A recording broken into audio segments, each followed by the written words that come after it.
the Urobo Global Webinar. I want you to do something for us. Just tell us where you are joining us from. Greet Urobo in the chat room and just say Urobo Wado, joining from Lagos, joining from Toronto, joining from Accra, joining from Washington, joining from London. Wherever you are joining us from, use the chat room and quickly just greet Urobo and tell us where you are joining us from as we continue with the program. We will start shortly. In the next 3 minutes, we'll start the program. Sorry, next 5 minutes. So just use the chat room and tell us where you're joining us from. Wado, Wado, Wado, welcome. Joining from Lagos, from Asaba. Wherever you're joining us from, just let us know. Welcome on board.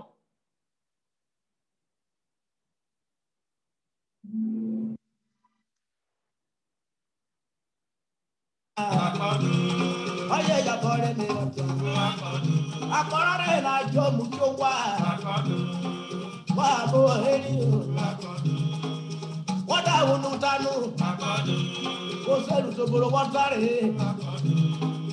On the Rapo, on the Rapo, Lora Maya, Lora Maya, that will watch out of Guera.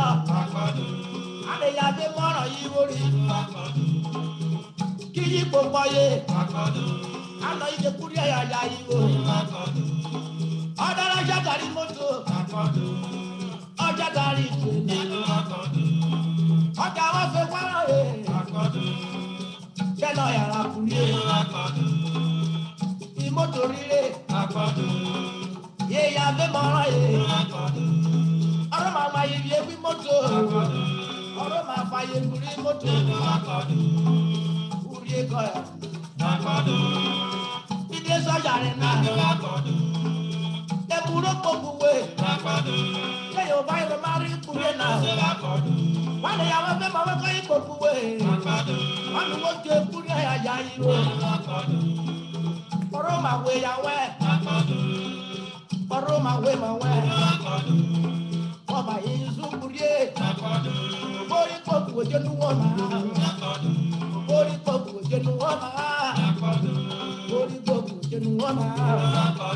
Lora Maya, Lora Maya,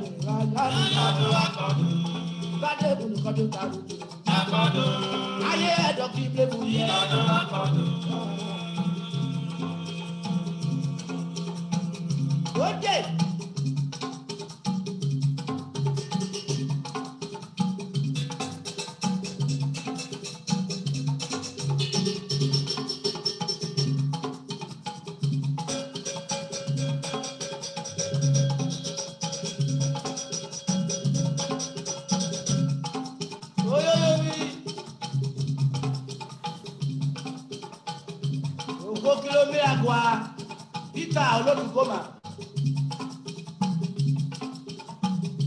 Omeagwa Victor Arigosikulu.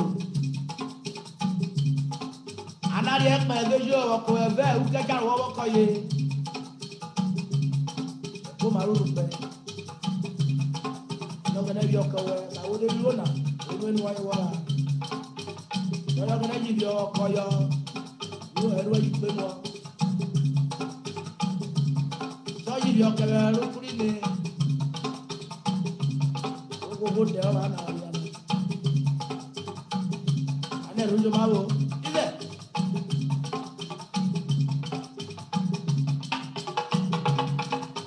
bolon,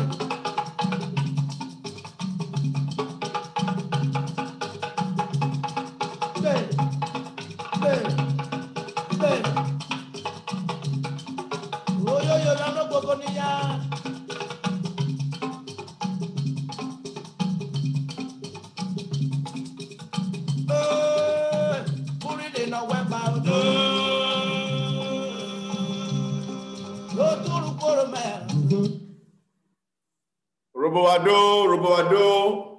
Roboado, welcome everyone to the 4th edition of the Urobo Global Webinar, tagged A Greater Urobo, hashtag A Greater Urobo.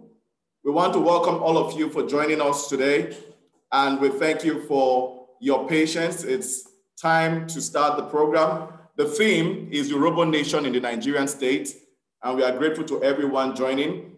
We have about 90 participants from all over the world: Sao Tome and Principe, the United Kingdom, the United States of America, from Nigeria, Lagos, River State, Abuja, Delta, Edo State, from all over the world. We thank you all for joining, and we're about to start. And I'd like you to just watch this short interlude as we start the program.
Thank you very much.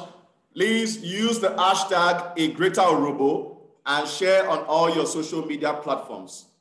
Once again, we welcome you to this 4th edition of the Urobo Global Webinar program, #AGreaterUrobo. Please use the hashtag in all your social media platforms: Facebook, WhatsApp, Instagram, Snapchat, and so on and so forth. Now, quickly, we'll take you through the program of event for today in terms of what we have. Today, we are going to have the opening prayer by Mr. Bruno Sobotier, and then the national anthem, and then we'll take the Urobo anthem, and then a welcome address by Chief Charles Majoro, and then following that, we'll take the first set of the keynote presentation by our keynote speakers. We are blessed to have Professor Gigi Dara, Professor Sonny Awifada, and Professor Kingsley Edu, who will be speaking to us as keynote presenters. And then we'll take a short interlude. And following that, we'll have a panel discussion. We have the honor and privilege of our distinguished Honorable Francis Ejirogene Waive, already with us, and Dr. Cecilia Ibru, as well as Honorable Ben Roland Sikbakba, all here with us today. And then we'll have some time for interaction, and then we'll conclude and take a vote of thanks, and as well as a closing prayer. So without much ado, I would like to call on our big brother, Bruno Sobotier, to please unmute his mic and also put on his video as we take the opening prayer this evening. Bruno Sobotier, over to you.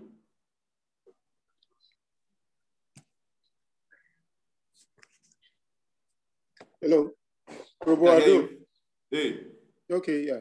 In the name of the Father, and of the Son, and of the Holy Spirit. Amen. Father, Lord, we thank you for today. We thank you for assembling us today. You know how we are, why we are assembled here. We are Urobo people all over the world, assembled to ponder and think of what to do to ourselves, challenges we have, and how to find solutions to them. Father, without you, we are nothing. You are the beginner of without the beginning. By your special grace, we have come out in three occasions last year, 1st, 2nd, and 3rd novenas. You were the one responsible for the success. We give you all the thanks and glory. Today too, we are coming out. Father, by your grace too, we want you to accompany us as you have always done for us, so that at the end of the day, all what we plan for will be accomplished according to our plans for the good of the Urobo nation. Because of your divine will. We also pray that you bless all the speakers, distributed speakers we have today, the discussants too, and all the children, all Urobo children all over the world who are listening to us today. So at the end of the day, we give you all the honor and glory. In Jesus' mighty name I've prayed. Amen. Amen. Amen. Thank you very much, Mr. Bruno Sobote, a member of the Board of Trustees of the Robo Webinar Group. God bless you, sir. We'll take the national anthem at this point. It's time for the national anthem.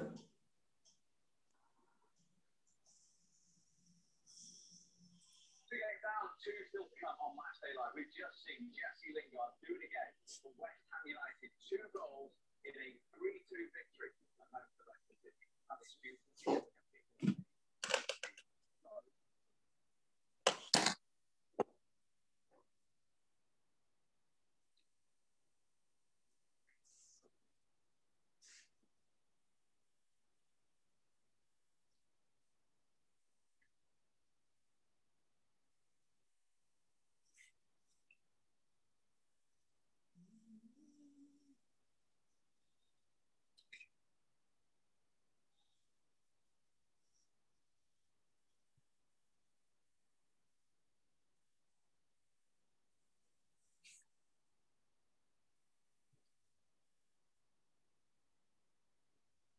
Thank you.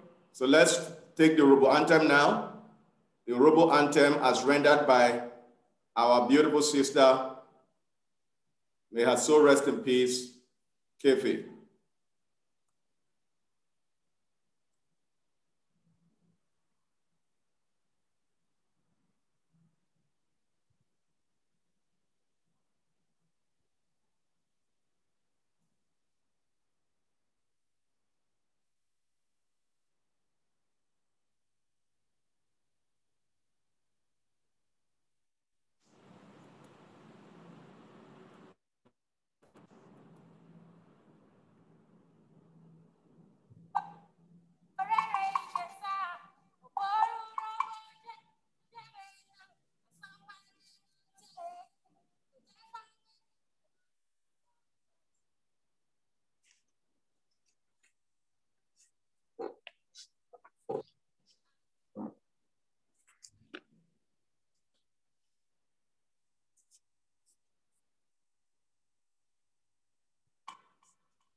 Okay.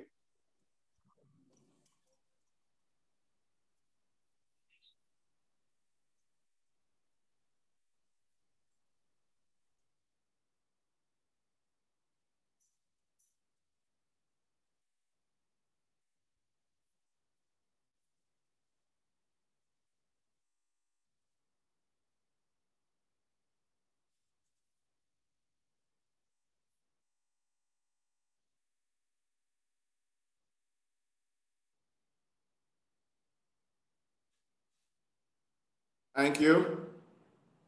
Once again, welcome everyone for joining us this afternoon to the global webinar, hashtag A Greater Urhobo Nation, considering the Urhobo Nation in the Nigerian states. We are pleased to have the honor and privilege of some of our best brains and best minds in Urhobo Nation. We have the none other than Professor Gigi Dara, Professor of Folklore Literature, who is one of our keynote speakers. We have Professor Sonia Wifada, the Dean Faculty of Arts of Delta State University. We have also with us Professor Kingsley Edu, who is also the Dean Faculty of Law of the Delta State University as our keynote speakers. And then following that, we have our discussants. We have the very distinguished Honorable Francis Ejirogene Waive here, member House of Representatives, Ughelli North, Ughelli South, and Udu Federal Constituency. We have the honor of our Mason, our mother, Dr. Cecilia Ibru, President and co-founder of the Michael and Cecilia Ibru University and Foundation. We also have distinguished Honorable Ben Igbakba, a member House of Representatives, Etiop East and West Federal Constituency. We want to say a big thank you to all our distinguished speakers and discussants. We thank you very much for joining us. My name is Dr. Benson Ugweru. I'm your host for this webinar. I'm a partner and also a banking and capital markets leader for Ernst & Young in West Africa, Ernst & Young across the region. We trust that by the grace of God, we'll have a good time today and we'll be able to reach out some conclusions for the greater good of Urhobo Nation. So at this point, we're going to take the welcome address, and I'd like to invite one of the members of the Board of Trustees of the Robo Webinar Group, one of our leaders, one-time Deputy President General of the UPU, and also a distinguished Robo who has accomplished across various sectors and various organizations where he served. Please permit me to introduce to you none other than our father, a man that we all respect for his passion and dedication for Roboland. With all due respect, allow me to invite none other than Architect Charles Majoro to give us the opening remarks and the welcome address. Can you unmute your mic, sir? Your mic is mute. Can you unmute your mic? Yes. I think I'm muted now. Can you hear me? Yes, we can hear you. My fellow Urobos and distinguished members of this group, particularly I welcome our great speakers, our great minds who have come to enrich our gathering today. Like the host just said, this is the fourth in our series of webinars designed, as always, to focus and direct our minds towards the topical issues of our time. Somehow, we the Robos have always been slow to act as though unaware of impending developments, thankfully in the recent past, but not before. I must emphasize, we had acted quickly, firmly, forcefully, and successfully, and in a unified manner as a people, once we saw the need to do so in the areas of education, in the creation of Robo College and other issues, in the area of land boundaries, in our certain ownership of certain landmark towns in Delta State, and even our boundaries with our neighbors, even in business, and long before also in politics.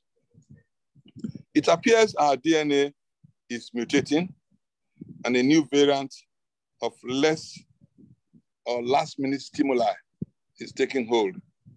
And we only agitate us for action when it's almost too late. Therefore, our mandate groups no longer possess the same commitment as of yesteryears. Even if they do, too many internal dissuaders, many extraneous factors, and avoidable infighting combine to blunt the thrust of the edge that we have. That discussion, therefore, is for another day. Anyway, our task today is simple. Mine is very simple. To make a welcome address, also set the tone for the speeches by the brightest of the minds in Roboland, and to espouse their knowledge on the variables of security, restructuring, and national economy with long and short-term visions. I know we shall be better placed on the path of how, one, to remove the cloud of derision of the Robo name, deliberately propelled by others because of a lack of reaction to issues as they occur, particularly in the social media. Also to establish a Nehemiah mission for the rebuilding of the broken walls of our Jerusalem. 3, to reclaim the blessings of Abraham, Isaac, and Jacob on the land where we have divinely settled before the 14th century, in which by divine gift, we exist as Urobos. To establish our rightful place in this state, this Delta state, derived from Midwest state, and for which our recent leaders and fathers were in the forefront in its upbringing. To set about verbal and intellectual actions that will build traction in our people towards pride and greatness. To create value and mutual interface with our neighbors for speedy development and equity. I repeat, equity.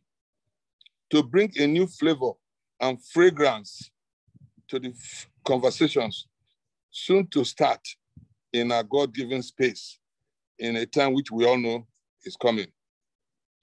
To aim for connection of the national inequalities, the distribution of expectations, and the receivables to which we are entitled in the space called Nigeria. Well, to come back to the issue of simple housekeeping, we need to also derive a system of selecting within us as people and persons the best suited for places and positions if we are honest to ourselves and we know that who we are selecting are better than us and better qualified for those positions. To eschew petty considerations and imperfections within ourselves while focusing on the major journey towards the shining city on the hilltop. None of us is perfect. None of us either is useless. The stars are enormous for the upliftment of our race, and the best suited must be pushed forward, lest we allow pettiness to overshadow the ray of the direction given to us by the light on the city on the hill before us. However, let me be more specific. Today, we shall focus mainly on security, restructuring, and economy. Tomorrow, we shall set our minds on other parts of the jigsaw that make up the national equation. Urhobo is awash with the best and the brightest. We have chosen some of them today to tackle the issues itemized earlier. I trust that they will do a good job. I look forward to an invigorating intellectual session. I welcome all of you. Wado.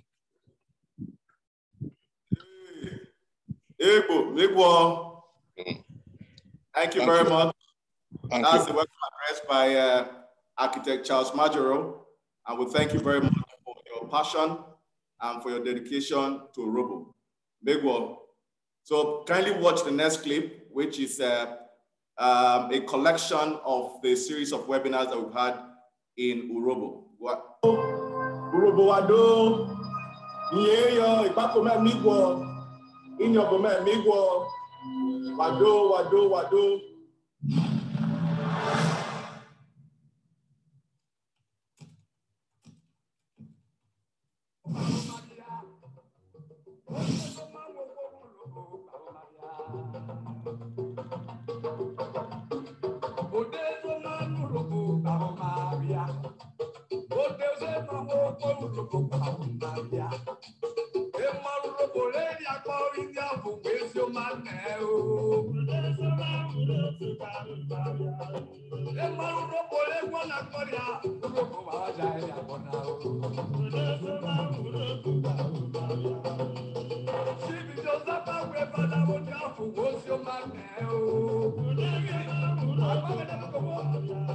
Welcome to the webinar on agricultural opportunities for Urhobo Nation, and our objectives are three. Number one is consider exploring the value chain of agriculture in Urhobo land, financing opportunities and scaling up investment potentials for agricultural production in Urhobo land, as well as consider the legal implications for effective agricultural production and land security.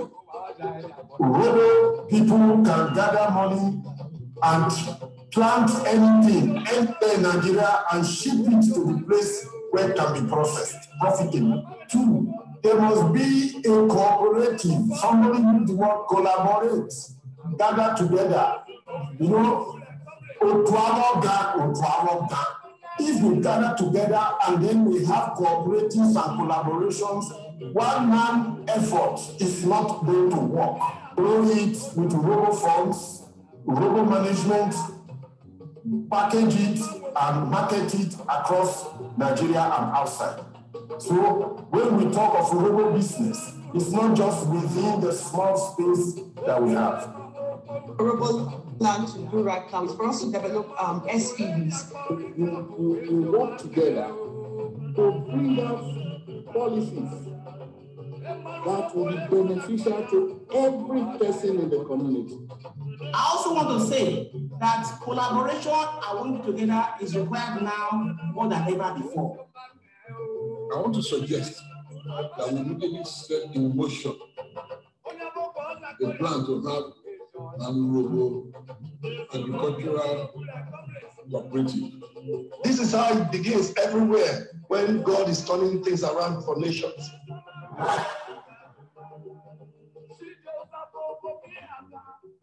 We need to task government to start to create policies that can sustain. We do not have a place that even curates them.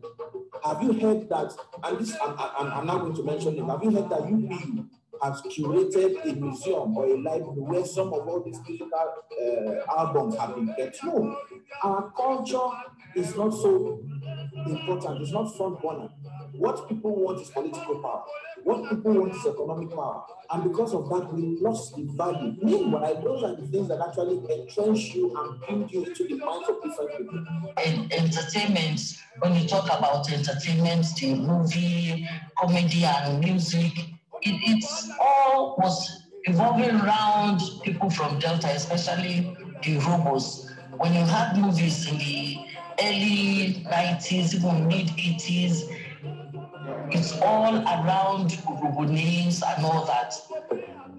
Any Urhobo does not have to go and beg any Igbo person or Hausa person to put it in the movie. If you have a situation, you approach the foundation and say, I have this idea. There's a body set up by the foundation to vet your idea. Once it is approved, whatever resources you want will be given to you. You will be given a partner hotels will be allocated to you. The people will be given to you. On condition that at least 80% of your cast and crew must come from their system. The first is that there is the need for all of us as Urhobo people to encourage the speaking and writing of Urhobo language.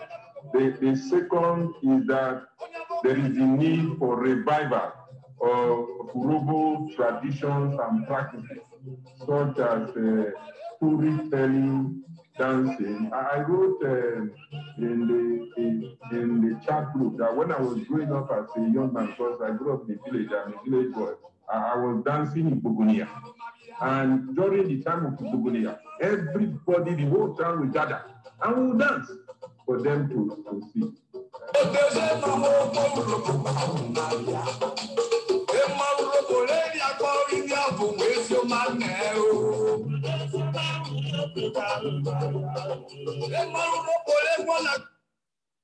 Thank you very much. That was just a snapshot of the last 3 webinars we've had in the Urhobo webinar group. And like you already know, this is the 4th. And we are so grateful to God for the opportunity he's given to us, to participate and also to be part of this great event. Once again, we welcome every one of you joining us all over the world at this webinar event. The next item on the agenda is really for us to talk about the main reason, the objectives of the webinar.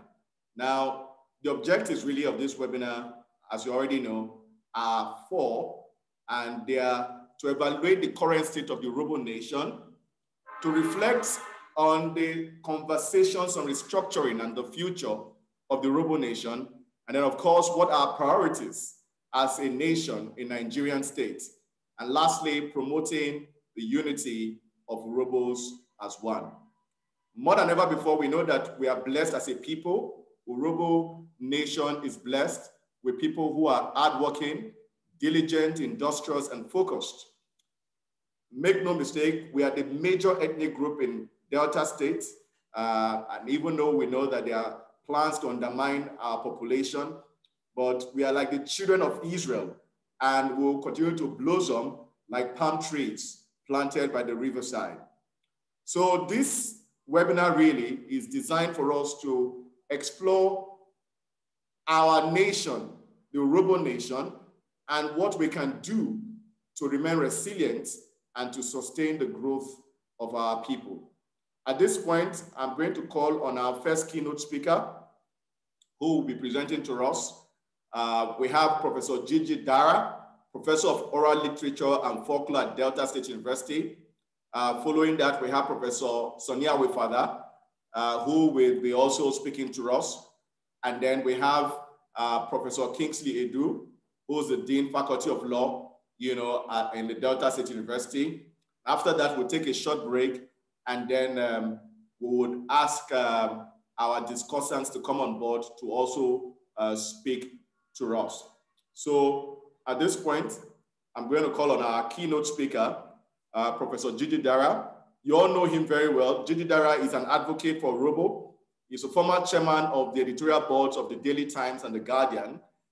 He's retired now, but he's not tired. He was a delegate to the 2014 National Conference representing Delta Central. And also he's a member of the PANDEF, the Pan Niger Delta Forum. And he's a resource person and very passionate and very loyal to the Robo cause. And we are grateful that our father, Jide Dara, is here with us today. So Prof, over to you.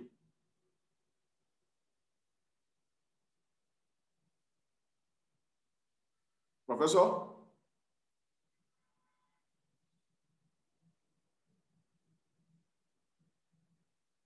Can you unmute your mic and speak so we can hear you?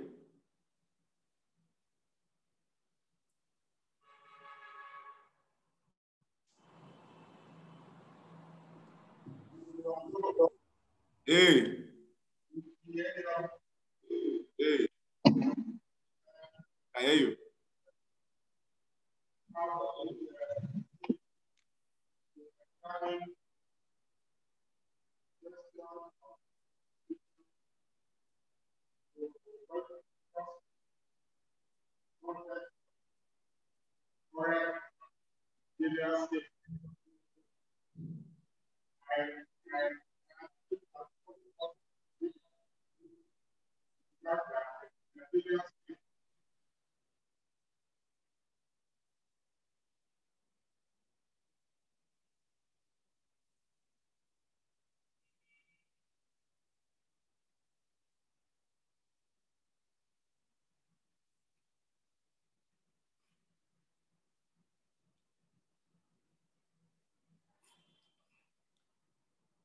Can you unmute Jide Dara's microphone, please?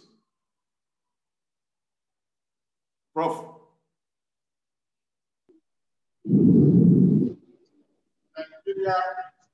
Undergoing the turbulence situation.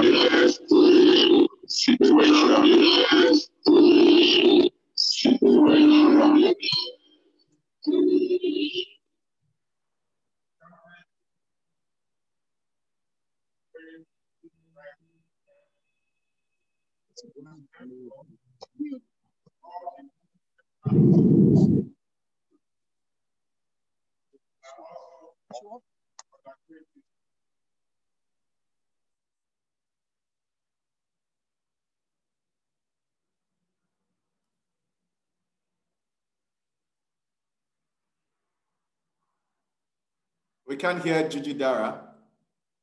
I think Jide Dara's microphone is not working well.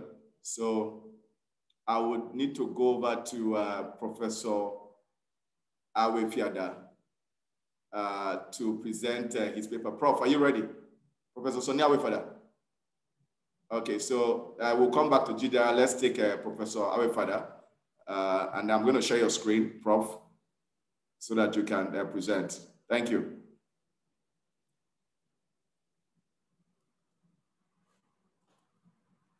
Prof, can you hear me? Professor Sonny, can you hear me? Hello?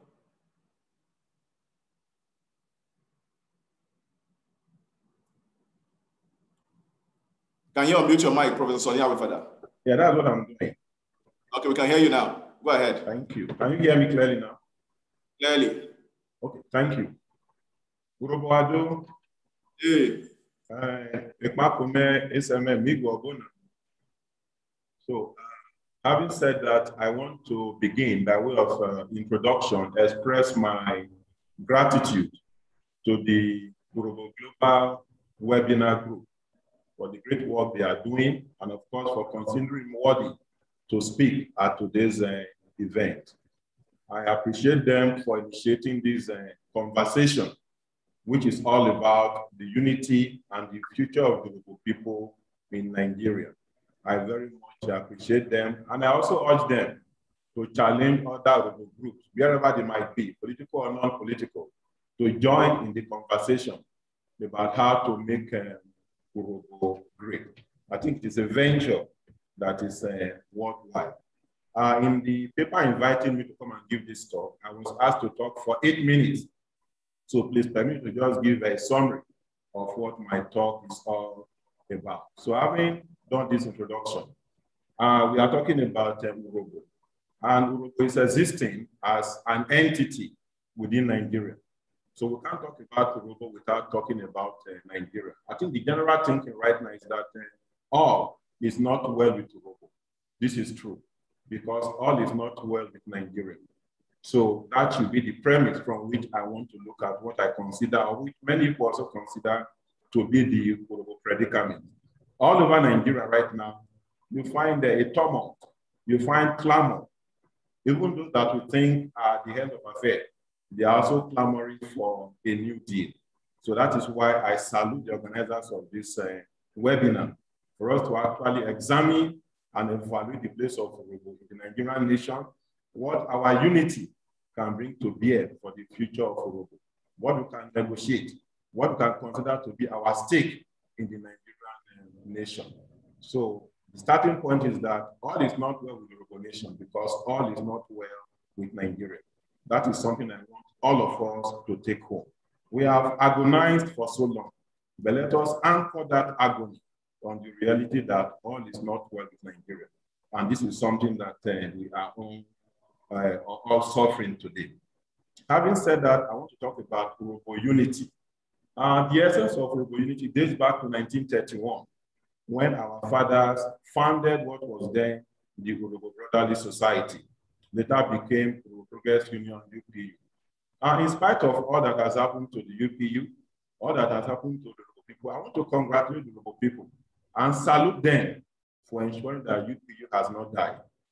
I'm a student of history, and I can tell that UPU is one of the oldest ethnic organizations, even political, social-cultural, that is existing in Africa. It is second only to the ANC in South Africa, founded in 1912, and then the Oron Union in Akwa Ibom, founded in 1925.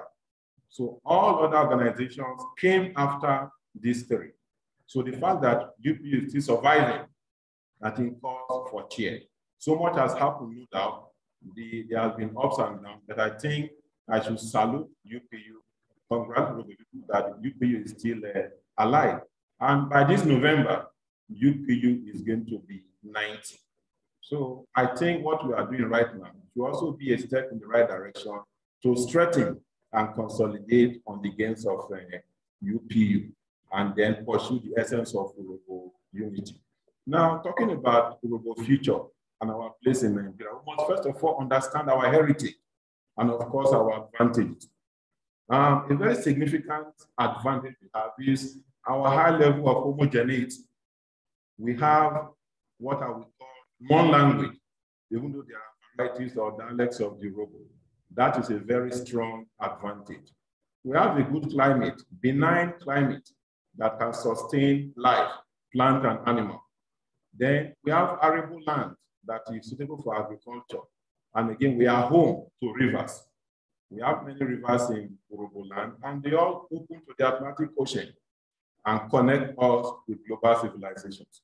And very importantly, our population, no matter what anybody will say, we are more than 5 million at home and in the diaspora.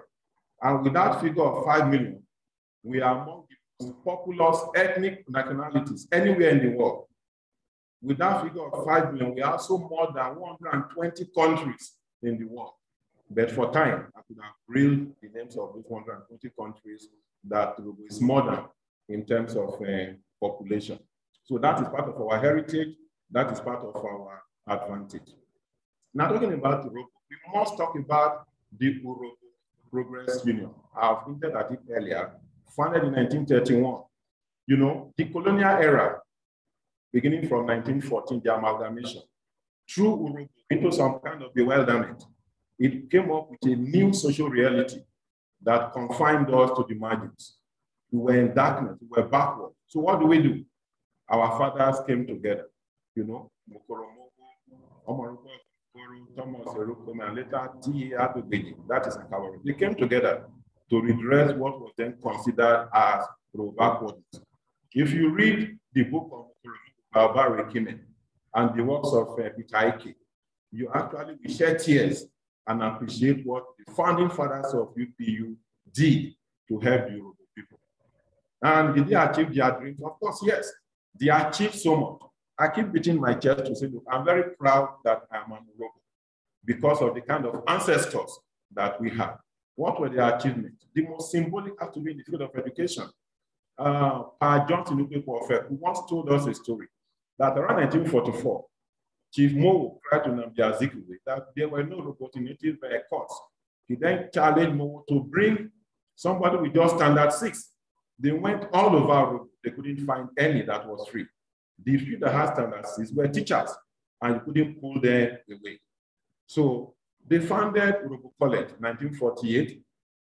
They brought money together, awarded scholarship to the first Urhobo graduate, the first 2 of them, Ejaife and Ezekiel Norucho Igbo. Then there were some of our land, territory that were already given out. Sapele, Orogun, Abraka, Ugara. UPU brought them back. There were many landmark judgments that UPU also won for the local people. What about the essence that Mukoromo was the first person to represent Warri province? Warri province was made up of Urhobo, Ijaw, Ishekiri, Ukwane, and Isoko in the Western House of Assembly. And Uruma represented all of these large entities. When Mowo died in 1948, another Uruma, Jesao Bodo from Abraka, took over from Mowo. All of these were the achievements of the UPU, and many more that time will not allow me to recount. And what happened? By the 60s and 70s, the fruits of UPU's sacrifice and effort were beginning to manifest. And the personality emerged, no longer a second-class citizen. We were able to catch up and even overtake many other ethnic nationalities. Our personalities attained national visibility, and they were second to none in terms of achievement.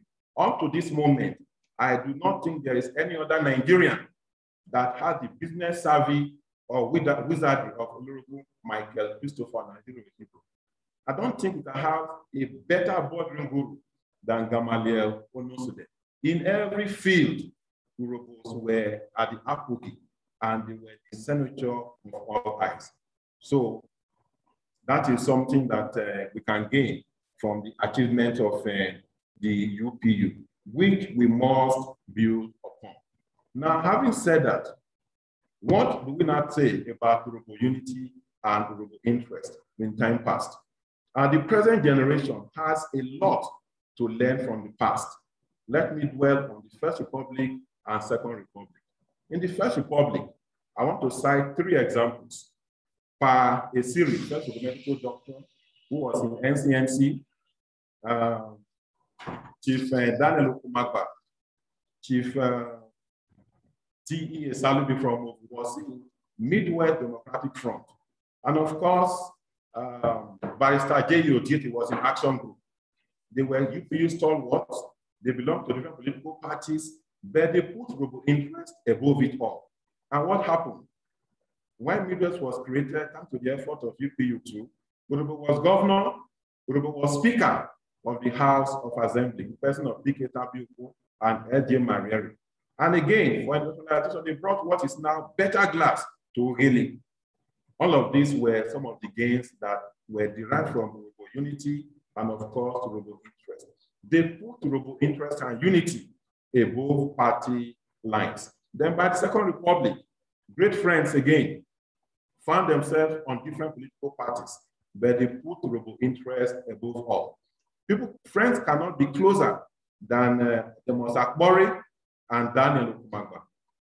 But they found themselves on different political platforms, but every evening, the story were told. They always came back to Warri. They always came to Urhobo and talked about Urhobo unity and Urhobo interest. And the boom Urhobo experienced from 1979 to 1985 was a product of that understanding of Robo unity and Robo interest. What was the boom? Akmore's UPN multiplied schools all over Robo land. Okumagba's NPN brought DSC, brought Benin Owena River Basin Development Authority, and so many other industries that banished unemployment and banished poverty from Robo land.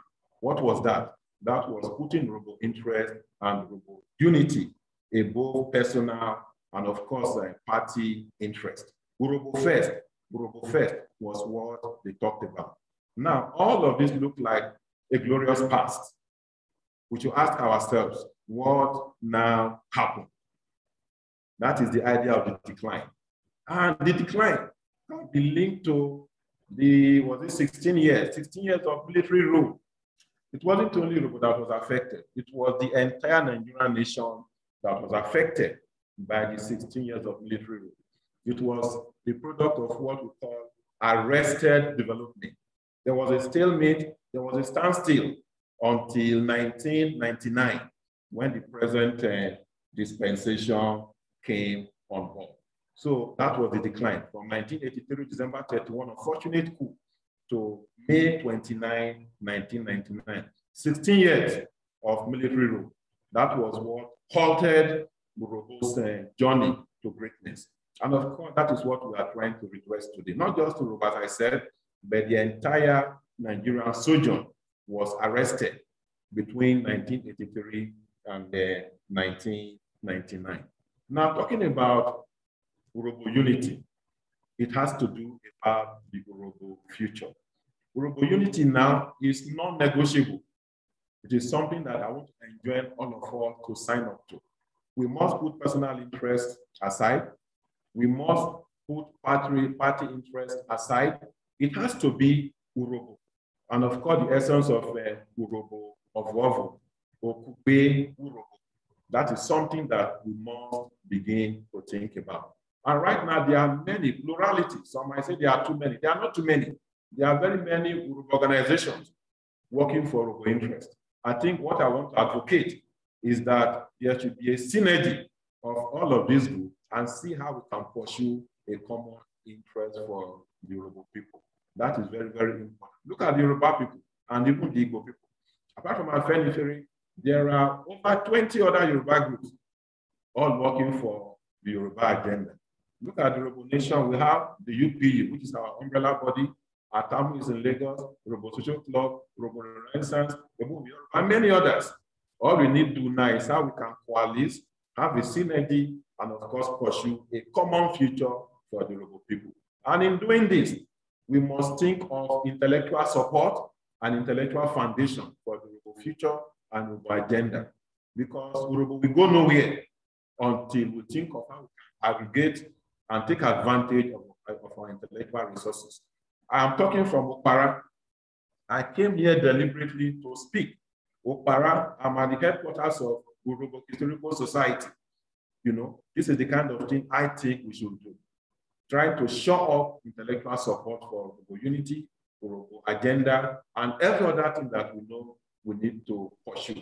And that the essence of Urobo unity or its agenda must be very visible.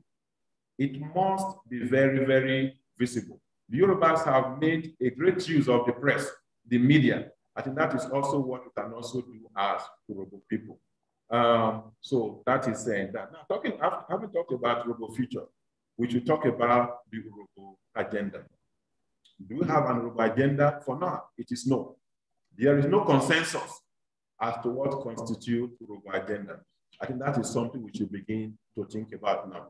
And in trying to formulate an Urobo agenda, I want to propose at least 9 items. I want to propose at least 9 items. The agenda must have a political undertone. That is something we'll talk about now because my time is already running out. It must have economic undertone. It must have a culture component. It must have a youth component. It must have environment component. You might not know. Urobo land is fast becoming another Ogoni. Come to Iroike and see the kind of degradation people are suffering there. It must have women component. It must have ICT component. And some other things we know that are germane to the survival of the Urobo people. Now, in framing that agenda, unity is imperative. We must come together and build a consensus and promote our interests and see what actually that agenda will be. Then the imperative of our unity cannot be overemphasized. We must be united. We must be united. And that agenda should interrogate the essence of Nigeria. It should negotiate a place for Urhobo in Nigeria, because we are all seeing what is going on in Nigeria. Nigeria is in tumult. Nigeria is right now suffering from bed pants. There are a lot of permutations, but at the end of this is that a new Nigeria will be born. And when that new Nigeria is born, what is the stake for the Urhobo people? How prepared are the Urhobo people to come to the round table and negotiate their destiny and negotiate their place in the Nigerian nation? We must emulate and even do more than what the Yoruba people and the Igbo people are doing. Because right now, there is not for one is well in Nigeria. We are at a cost, and something is going to give. When that thing gives, we are all going to come together at the round table and then advance agenda for every ethnic nationality. That is why the Urhobo people must come together now, build a consensus, and then put forward what our agenda is. We must make demand from the Nigerian nation, because we have been exploited for 63 years, from 1957, when oil was discovered in Afisere, Eroike, and Eromukukmari. So we must, and now I'm proposing, though I told you if I'm not the cost of time, I'm proposing $100 billion as our demand from the Nigerian state for what Nigeria has stolen from us. So I'm concluding, as I said, for the purpose of time, that I want to propose a tripartite platform, which would be like a think tank made up of Urhobo politicians, Urhobo business class, and of course, Urhobo academics, to drive the Urhobo agenda.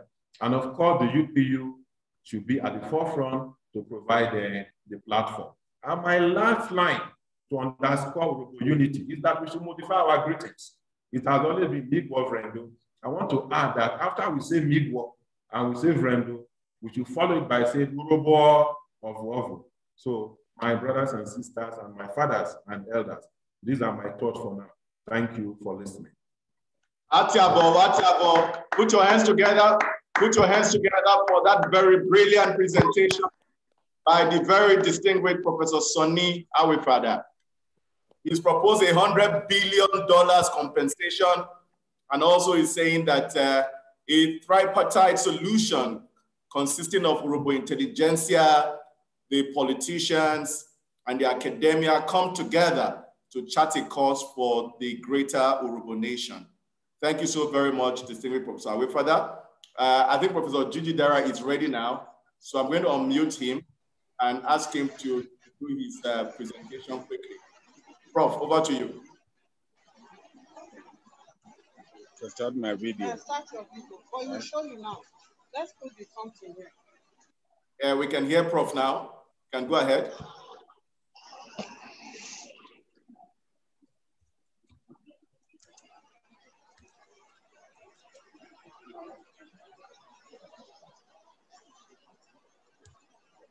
Okay. They are supposed to be hearing you now.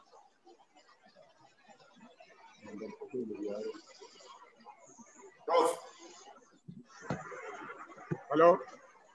Yeah, we can hear you, Prof. Go ahead. Hello? Yeah, we can hear you. As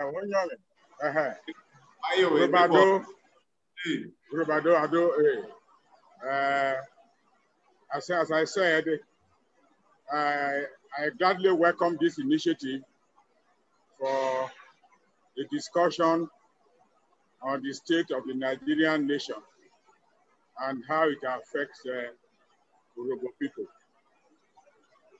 I have opened by saying that we are very familiar with the current situation, that Nigeria is in deep crisis.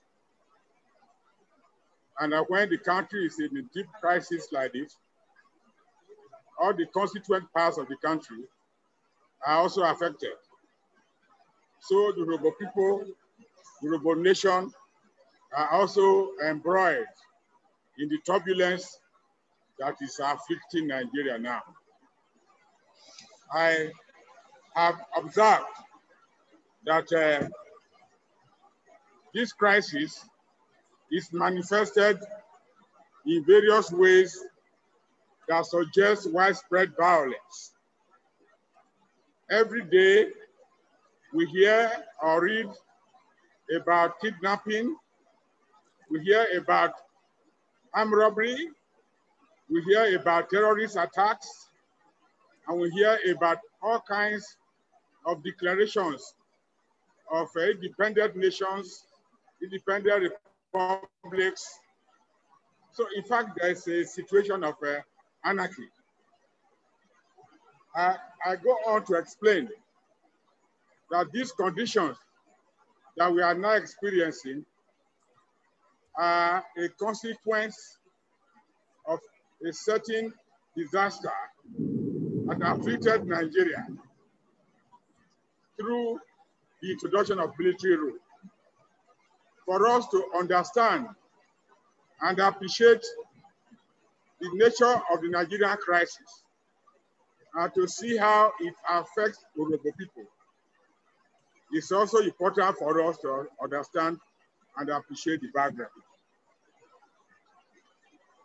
My point is that Nigeria is suffering from these conditions of unrest and instability and insecurity because the system adopted for ruling Nigeria is a wrong one. The system that is being used now is a unitary system which was introduced by the military in 1966. This unitary system concentrates power at the center. Now, the center is in Abuja. And because of this concentration of power at the center, the units like Urhobo and other ethnic groups that belong to Nigeria are marginalized and oppressed.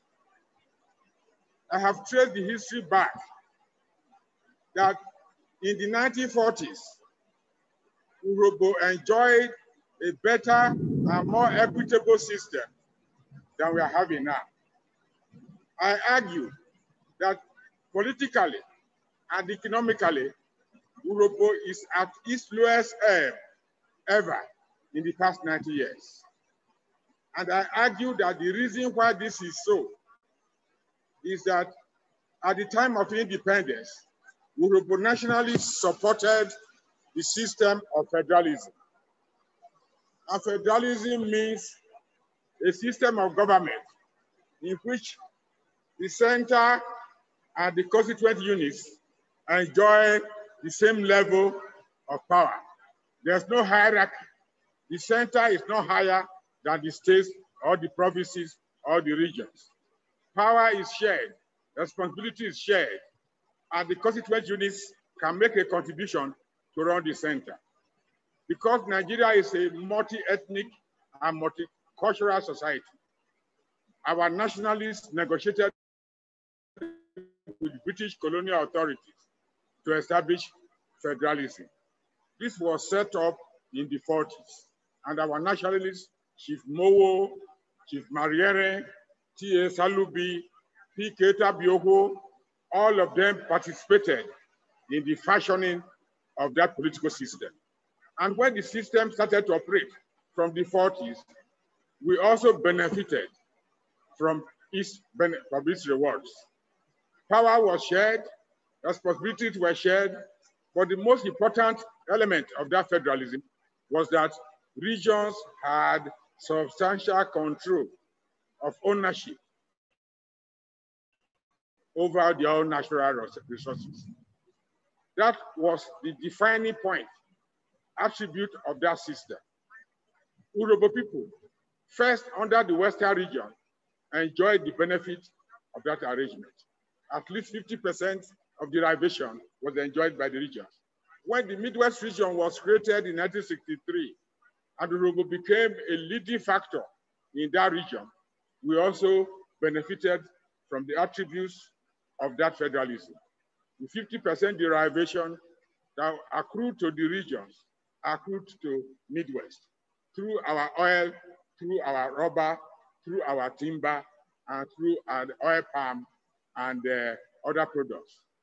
And you can see that Midwest region, for example, within a space of 18 months, under the leadership of Denis Osadebe and Samuel Jerity Mariere, within 18 months, was able to establish 3 major industries to transform the economy of Midwest State. The Asaba textile mill in Asaba, the glass factory in Ugeleka Kwamre, as well as the Ukpila cement factory in near Auchi. All this has happened within a short time because the advantages derivable from federalism. That system was liquidated by the soldiers who introduced unitarism. And by introducing that unitarism, we were then deprived of our own entitlement to the resources of our land. For those who care, that wicked policy started in 1969 with the Petroleum Decree Act 1951 of 1969. Nigeria was in the second year of the Civil War, and the federal government felt that it would nationalize the oil in order to prevent Ojukwu from using the oil money to fight Nigeria. The Civil War ended in 1970, but Nigeria did not return to derivation and federalism. It is the absence of that system that has aggravated the problem of Nigeria. The more the federal government accumulates these powers and accumulates the resources, the more deprived the regions and the states become. Niger Delta and Urobo are economically poor today because the resources and the revenues that should be used to develop this area have been channeled to the federal government, first to Lagos and not to Abuja. And once in a month, this stolen wealth is shared by the federal government to even states that make no contribution to the federation account. 26 states of Nigeria do not make any contribution at all. Only 10 states make.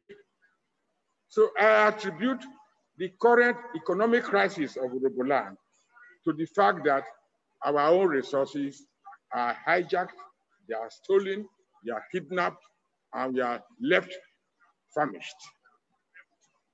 To this extent, I go on to the next level. As a result of the cumulative effect of this deprivation of the constituent units of Nigeria, they have been held several conferences. From the time of the June 12, 1993 agitation, there have been demands for a reconstitution, a re-engineering of Nigerian political system. The conference of 2005 that was organized by President Obasanjo did not succeed. But the one of 2014, organized by President Jonathan, succeeded. And I was the delegate representing the Urobo Nation. That conference has provided an exit point for Nigeria. It was unanimously agreed upon that for Nigeria to survive as a nation, for peace to reign, and for equity and justice to be experienced, Nigeria must return to the federal system that was agreed upon by our nationalists in 1960. Nigeria must return to a federal system and reject the unitary system. That conference has set that benchmark. In addition to that, the conference went further, that to remove the infrastructure of military oppression, the new federal government should not return to the old regions The old regions or 4 regions, Northern, Eastern, Western, and Midwest, the new Nigeria should not return to those regions because there has happened in the past 30, 40 years a new dispensation. The new federal government should be constituted of a federal center in Abuja and states of the federation. So there will be 2 tiers of a government, a central tier and a state tier. The conference went further to adopt the position presented by the UPU. And that position was that more states should be created to give autonomy and self-governance to areas that are presently marginalized. In that recommendation, Delta State is to be divided into 2 states.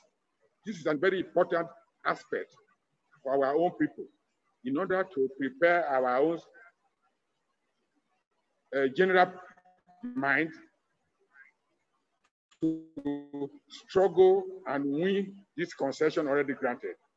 Delta State is to be created and divided into 2 states.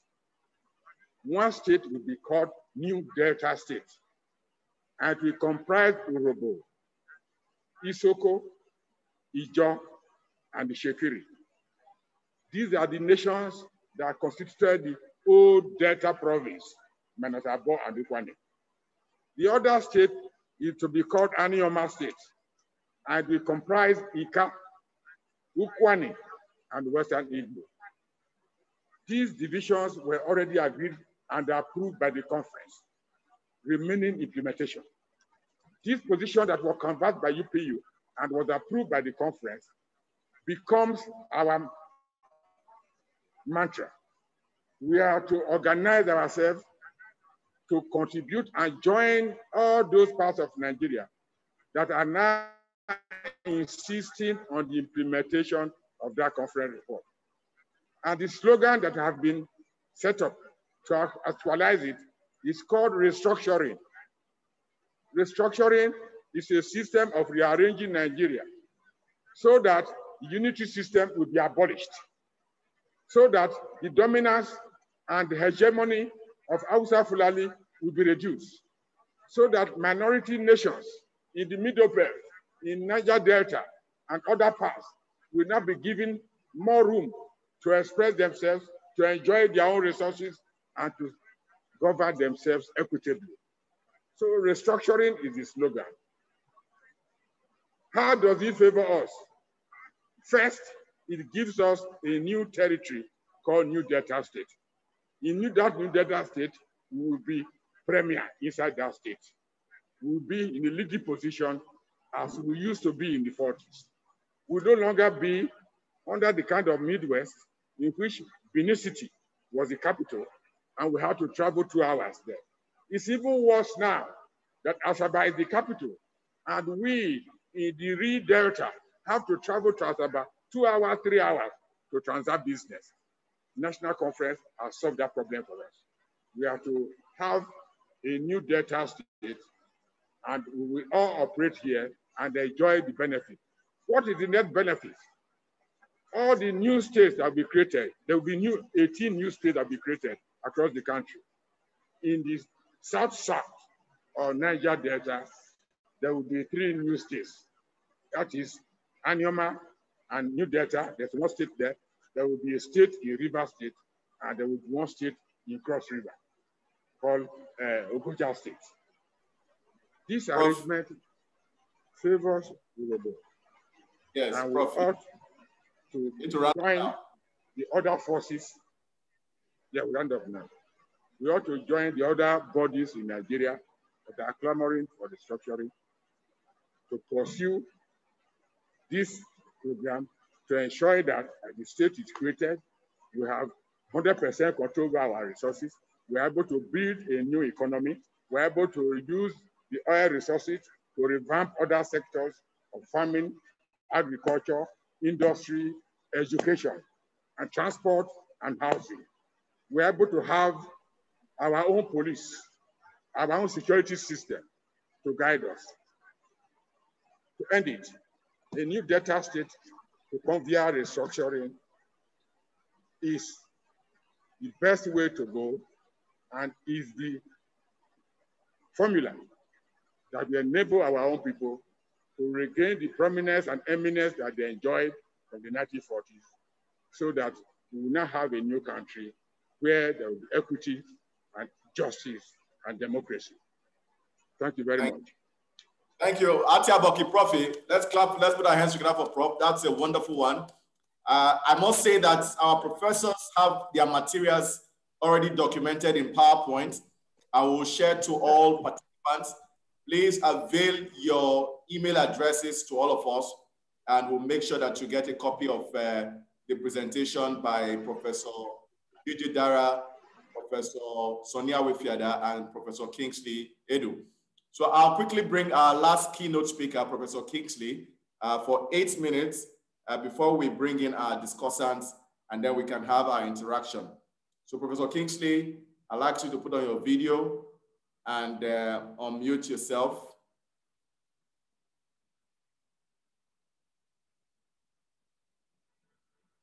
Prof, can you hear me? Can you unmute your mic, please? Hello? Okay. Yeah, we can hear you now. Great. Good. Okay. I'm going to share your screen okay. And you can take it up from there.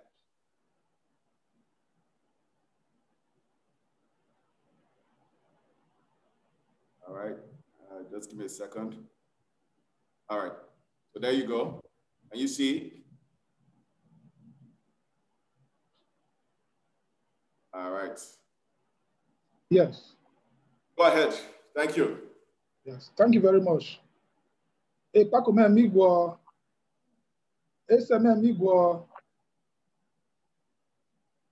very happy to be part of this program. I want to thank the Urobo Global Webinar Group for putting together this program. I've been asked to speak on restructuring and devolution of powers, perspectives of the Urobo nation. It is no gainsaying that Nigeria is currently experiencing problems. We have economic, social, and political problems. Nigeria is no longer safe. People can no longer go to their farms. It is not safe to travel in our roads these days, even in our waterways. Armed robbery, banditry, kidnapping, they are on the increase. Unemployment is on the increase. How did we get here? How can this problem be solved? What are the reasons for these problems? I've identified two major reasons. One, the Constitution of the Federal Republic of Nigeria, 1999, and the operators of the Constitution. The Constitution of the Federal Republic of Nigeria has concentrated too much powers on the federal government. 68 items are on the exclusive legislative list, while just 12 are on the concurrent legislative list. More than this, the revenue sharing formula is skewed towards the federal government. And so the federal government has so much money, so much power at its disposal. Hence, there is always a clamor among politicians to go to the center, because that is where money is. That is the state we find ourselves in Nigeria. And this ugly state of affairs calls for restructuring. There is need to restructure this country. The states are not economically viable. Very few states in Nigeria are economically viable.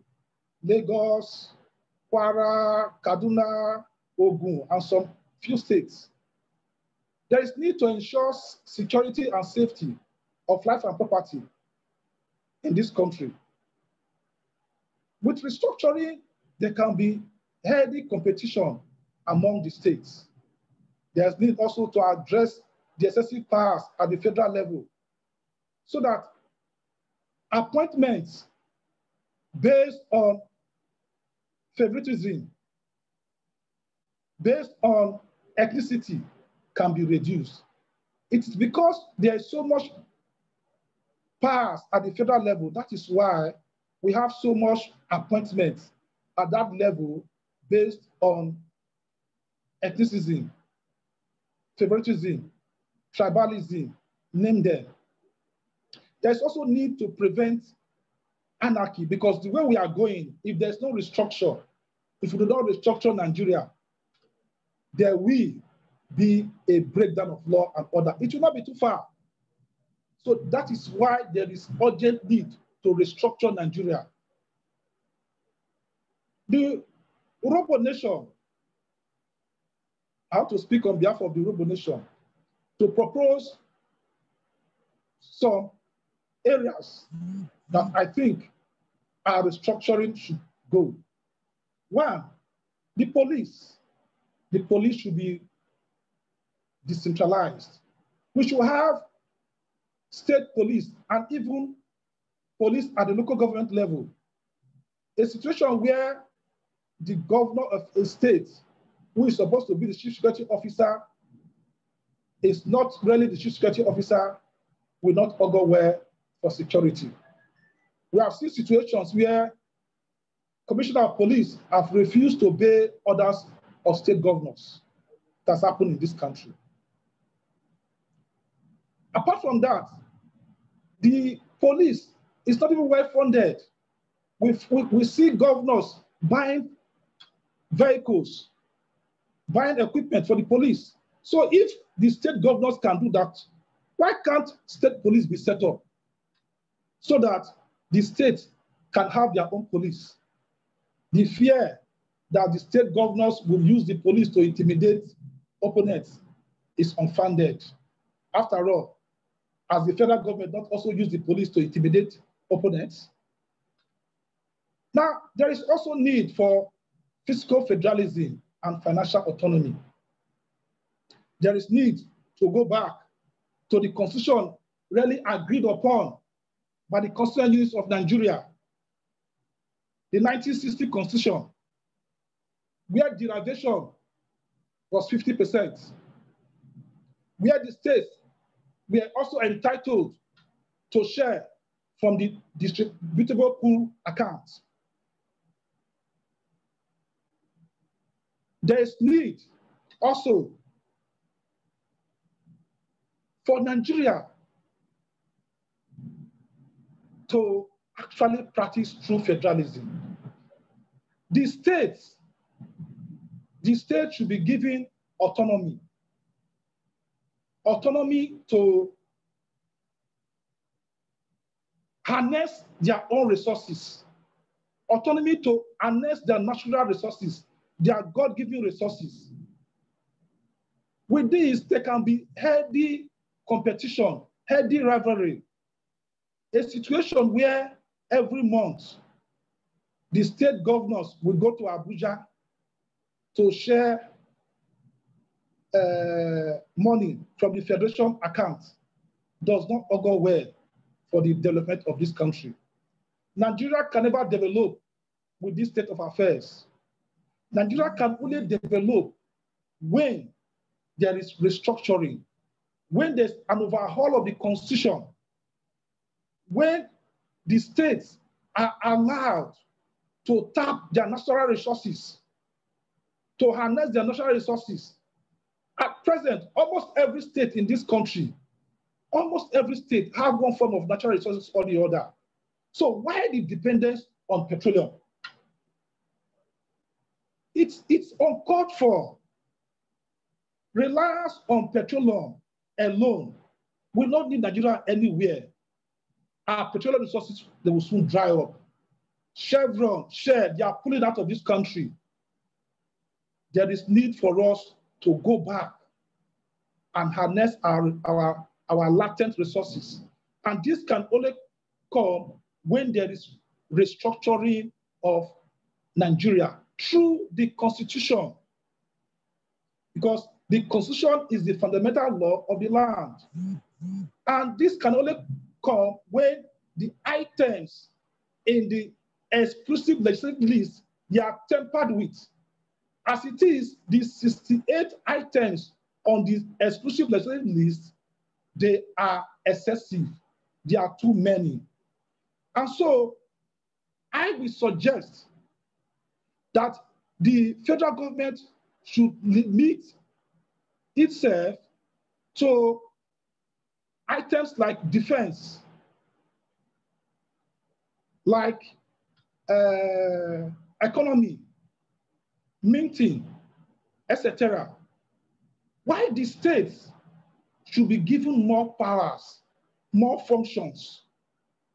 Because the states are really the constituent units that are driving Nigeria. And as the states are given more responsibilities, more powers, they should also be given more resources. The revenue sharing formula should be altered, should be changed in favor of the states. The states should get more revenue to discharge their proposed responsibilities. Apart from this, there's also need for us to restructure our minds. There is need for mind restructuring. There is a culture of graft and greed in the ruling class. There is overinflation of contracts. The salaries and allowances of those at the National Assembly, they are humongous. In fact, they hide their salaries and allowances from us. They don't want us to know, because they know that such salaries and allowances are excessive, too much. And so they are hiding it from us. They don't want to tell us their real salaries and allowances, all because of too much money at the center. There is need for the state governors, the federal governor, the federal government to enact good laws. It's not good enacting laws to give governors and deputy governors pension and gratuities just after 8 years. Meanwhile, these same governors and deputy governors, they have made so much money for the 8 years in office. Why people that have served the state for 30 years, 35 years, they are not giving their pension and gratuity years after retirement? Some even die. It is unfair. There is need for Nigeria to go back to the drawing board. There is need for us to restructure. Restructuring will help this country to move forward. The government should make conscious efforts to promote the political objectives engendered or enshrined in Section 15, Section 2, and 4 of the Constitution of Nigeria, that national integration shall actively be encouraged, and that states shall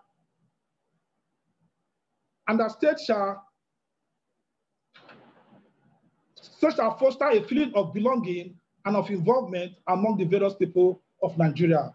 I want to thank you for listening. God bless you. Thank you very much.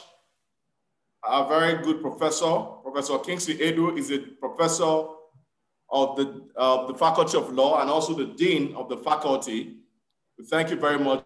Beautiful presentation. Like I said, please drop your email addresses on the chat box. We've also sent you various emails on this webinar, and then we'll send you the materials from the professors. We'll take a short break, and then we'll come back. Our discussants are ready. They are eagerly waiting. They will give us, their thoughts on the presentation and what they think should be the focus of the Urhobo Nation in the Nigerian state. So we'll take a very short break, and then we'll come back and continue the session briefly. So kindly bear with us. And once again, we want to say welcome to all our participants joining us, at this webinar today. Thank you very much.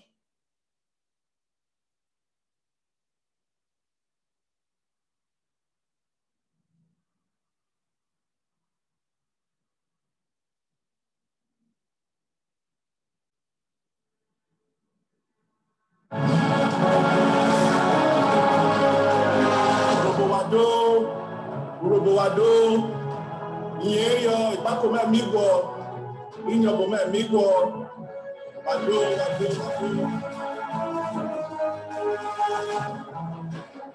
Bravo Maria, what does a man will go to Bravo Maria?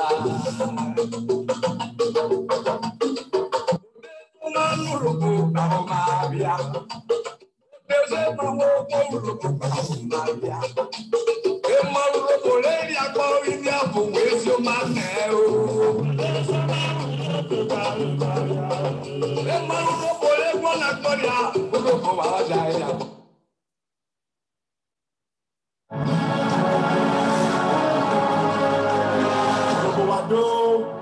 Urubuwado, Yeyo, Ipakome Migo, Inyobome Migo, Wado.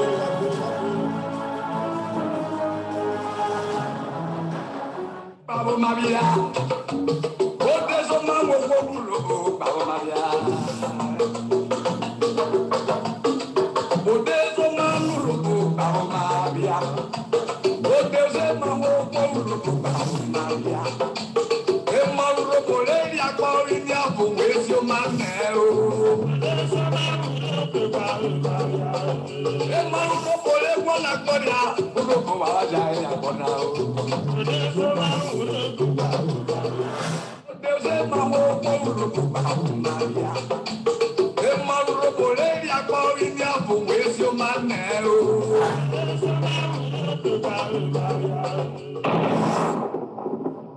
Welcome to the webinar on agricultural opportunities for Robo Nation, and our objectives are three. Number one is consider exploring the value chain of agriculture in Robo land, financing opportunities and scaling up investment potentials for agricultural production in Robo land, as well as consider the legal implications for effective agricultural production and land security. There must be a cooperative. Somebody needs to work, collaborate, gather together. You know, if we gather together and then we have cooperatives and collaborations, one man effort is not going to work. Honorable plan to do right now is for us to develop SPVs. We work together to bring out policies that will be beneficial to every person in the community. I also want to say that collaboration and working together is required now more than ever before. I want to suggest that we immediately set in motion a plan to have an Robo agricultural cooperative. Now it begins everywhere when God is turning things around for nations. We need to task government to start to create policies that can sustain. Our culture is not so important. It's not front burner. What people want is political power. What people want is economic power. And because of that, we lost the value. Meanwhile, those are the things that actually entrench you and build you into the minds of different people. Entertainment, when you talk about entertainment, the movie, comedy and music, it's all was evolving around people from Delta, especially the Robos. When you had movies in the early 90s, even mid-80s, it's all around Robo names and all that. Every Robo does not have to go and beg any Igbo person for other people to produce a movie. If you have to approach the foundation and say, I have this idea, then don't be set up by the foundation to get your idea. Once it is approved, whatever resources you want is given to you. You will be partner hotels will be allocated to you. The people will be given to you. On condition that at least 80% of your staff and group must come from their system.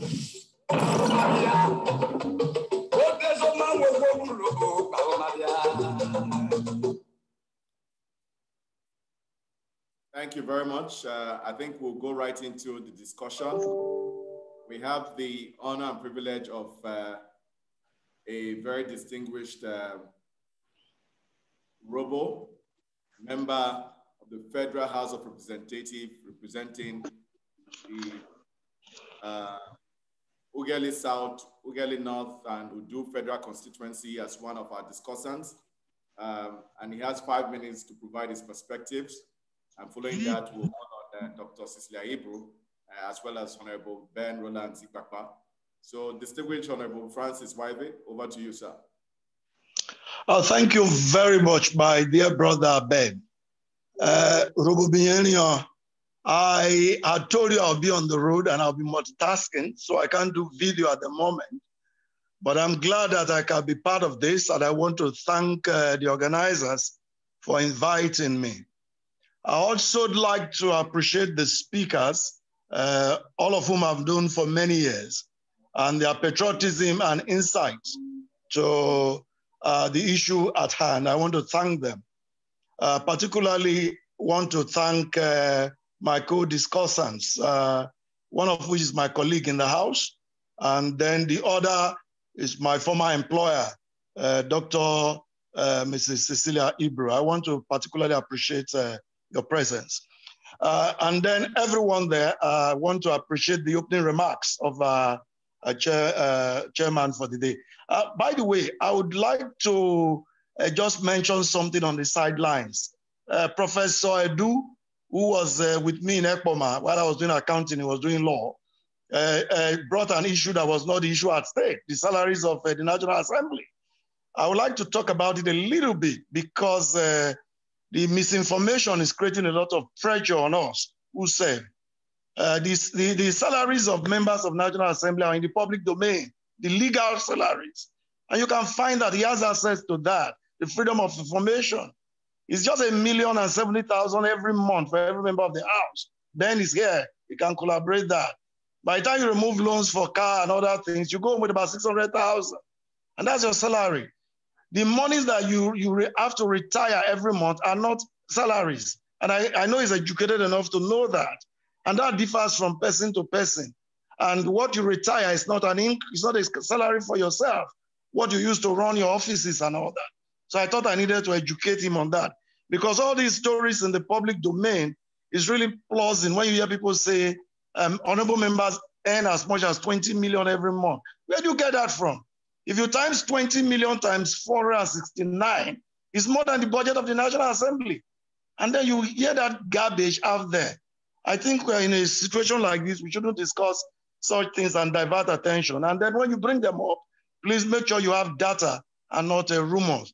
I'm a member now, sitting member, so I can tell you what obtains. Having said that, I'd like to go straight to the issues. I must say that I agree with the three speakers on the issue at stake, the Urhobo nation and the Nigerian question, and where we are today, particularly Professor Sonny, when he talked about the decline from the 16 years of military rule, and I know he referred to the last 16 years of military rule, and not the previous 13 years before the Second Republic. I also agree with Professor Dara, our father, his analysis and his conclusion that the restructuring would be the solution to the problems of the Urhobo nation in the new Nigeria that we are expecting. Having agreed with all of them on these points, I would like to be more particular to look at the steps the Urhobo people must take in order to be ready for this new Nigeria that we are hoping will come out of this present chaos where everybody is clamoring for change, everybody is clamoring for restructuring. I believe that if we get to a point where something will give, and then is the Urhobo nation prepared for that moment? That is my concern from all the presentations that have been made.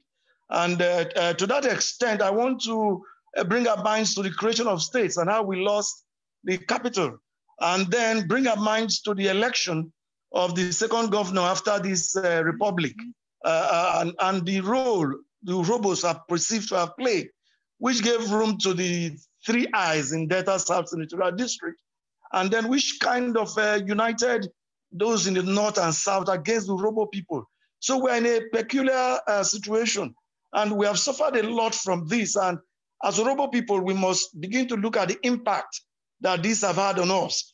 There have been deliberate attempts to undermine us in the scheme of things. For example, Years ago, you will attest, take my local government, Ughelli South, registered voters was 133,000 plus. But in the last one, it became 66,000. This is a difference of over 100%. And then you worry, what has happened? There has been no epidemic. There has been no war that affected all of the Urhobo people. So why is our population on paper shrinking? And then even in the census figures, you know how our numbers were written down. Thank God for the Ubia people who went to court and fought their own and ensured they got the number that was real. So you find that we are suffering from all this. And when it comes to resource allocation, when it comes to patronage, we lose on the basis of all of this. So we need to get ready for the new Nigeria. And if you ask me what we need to do first, is that we must change our relationship with our neighbors. Our neighbors, they are our cousins, the Ijaw people, the Chekiri people, the Isoko people, the Anyoma people. We must change the nature of our relationship with them going forward. There must be that give and take. There must be that negotiation. There must be that engagement. In this way, I believe that losing the state capital could not have happened in the first place. And then in the new Delta state that the 2014 confab has agreed upon, so that we don't have any challenge going forward. If we romance our neighbors, I believe that it will help us. Antagonism, fighting, quarreling, name-calling will not help the Urhobo nation. Particularly Chekiri cousins, they have this, by the way, let me say something very strongly. I know my roots to the 5th generation. The only blood in me is Udu and Ugieme. So nobody should come and say, oh, Reverend Wive, honorable member, is supporting the other tribes. No. I'm being practical, looking at the things that will work for us as Urhobo people going forward.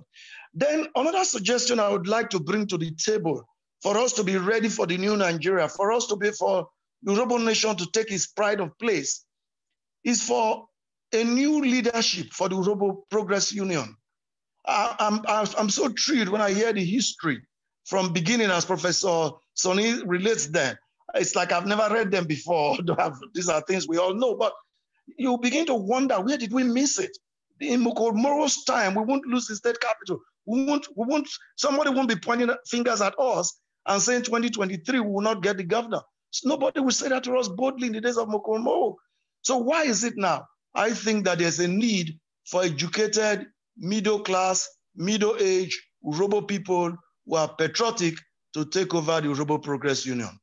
And to do this, we need to begin to get involved. Pay your dues, attend meetings, be very intentional, and let us take it over. When we do a thing like this, the Urhobo Progress Union will now be in a stronger position to galvanize us for unity, for action, for progress. Look at our neighbors now. Look at the new king that is coming up, just 37. We must know that some people are looking at the future. Tomorrow is beginning today. And we must look at this. Otherwise, in the next election of the UPU, people knowing that the new ESCO are going to be involved with 2023, people begin to think dollars. And then unpatriotic people will seize the platform. We need to do all that to get ready so that we don't continue in this situation, because if we continue like this, our children will not only be disadvantaged, they will be at risk. God forbid. And I pray that a platform like this will be able to take the decisive action, and clubs that are already there, like this fora, like the Atamo Social Club, Urhobo Social Club, they could think about things like the coming census, the voter registration that is coming again, the revalidation registration. What are we doing as a people? And we cannot just leave it in limbo. Some people must take responsibility to ensure that in the coming voters registration, awareness creation is done properly and our people are effectively mobilized to register to vote. The same thing at the census. When we do these basic things, we'll find that we'll be able to stand and take our place in the Committee of Ethnic Nationalities. And when this implementation, hopefully, of the 2014 confab report comes up, which will now be the restructuring in action, we the Urhobos will be properly positioned to take our place. Otherwise, we'll get into a situation where Nobody's calling the church. Everybody's going on his own. We are Republican. And then we'll begin to be full of shame once again. I'm an Urobo, and God is God's gift to be an Urobo man. And every Urobo must take this seriously. Ben, I can see you are smiling. I don't know whether you're telling me whether my time is up. You know, I'm a politician and I'm a preacher. And talking is what I do for a living. And you are not paying for this, but the Urobo Nation is benefiting from electing me into office. And that doesn't stop me from campaigning for 2023. I want to thank you for the privilege. Thank you and God bless. Atiaboki, Honorable, Distinguished Honorable Francis Ejirog and NYV, succinctly put, very sagacious, very eloquent. Honorable Francis Waive is a priest and a dedicated representative to his people. And we are very proud of you. Your points are very well taken. God bless you. I think setting the record straight is important. And I think that we need to put facts against facts and lay facts the way they are. So some controversies sometimes are useful, and I think it's healthy. And I hope that we learn from it. There's no bad blood, there's no other intention, but the best interest and the greater interest of Urobo is everything. Let me quickly call on our Amazon mother, Dr. Cecilia Ibru, the president and co-founder of the Michael and Cecilia Ibru Foundation, to say a few things around the human capital for Urobo land and what we can do. 5 minutes, let's keep it on time. I know that you have a lot to say, but if you do us the honor, we are very proud, and you look very elegant today. Thank you so much, our president and our mother. Thank you, Redo. Thank you very much.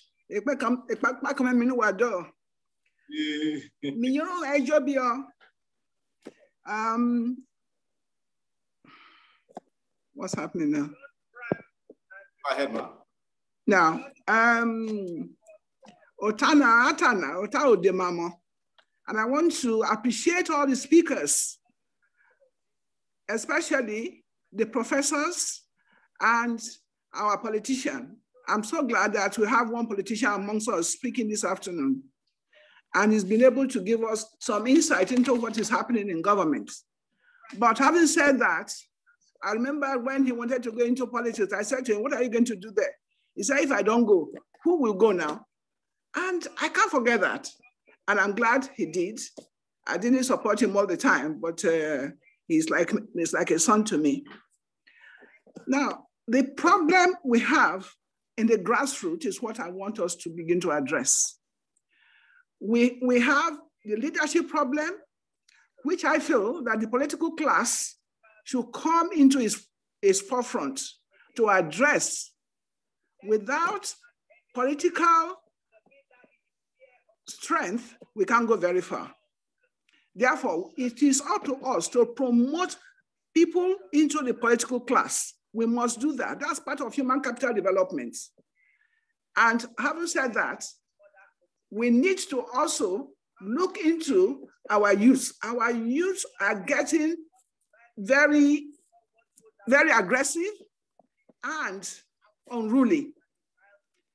In the grassroots, you find that most of them would rather not go to school, but after school starts, they will go into Yahoo business. Now, this is because there are not enough jobs to attract them and get them engaged. Lack of engagement is the problem. And then when you think about that, where does that come from? Not only political, from the home. So what are we going to do?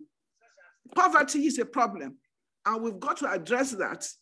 We have to have structures on the ground. We cannot wait. If you look at our history behind, where we are coming from with the Mowos and so on and so forth, they were very affirmative. They did not wait for governments. They did what they had to do. I remember when my father was going to London to read law, he had money, but he didn't have enough. Only people had to loan him money to go abroad. And when he came back, he paid. Now, these are the kind of things that community can enforce and reestablish. Many of our children don't have any means of training themselves, and we are looking and not doing anything.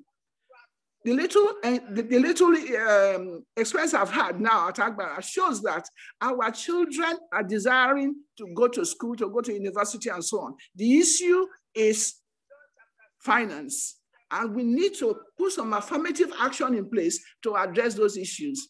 I'm so glad to hear that UPU is coming up with a microfinance bank. And that microfinance bank must have a place where you can take loans for education, like other countries do. Fine, they might not always pay, but what we gain will be more than what we lose in terms of economic computations. I want to address all of us to participate in the youth empowerment program. We must.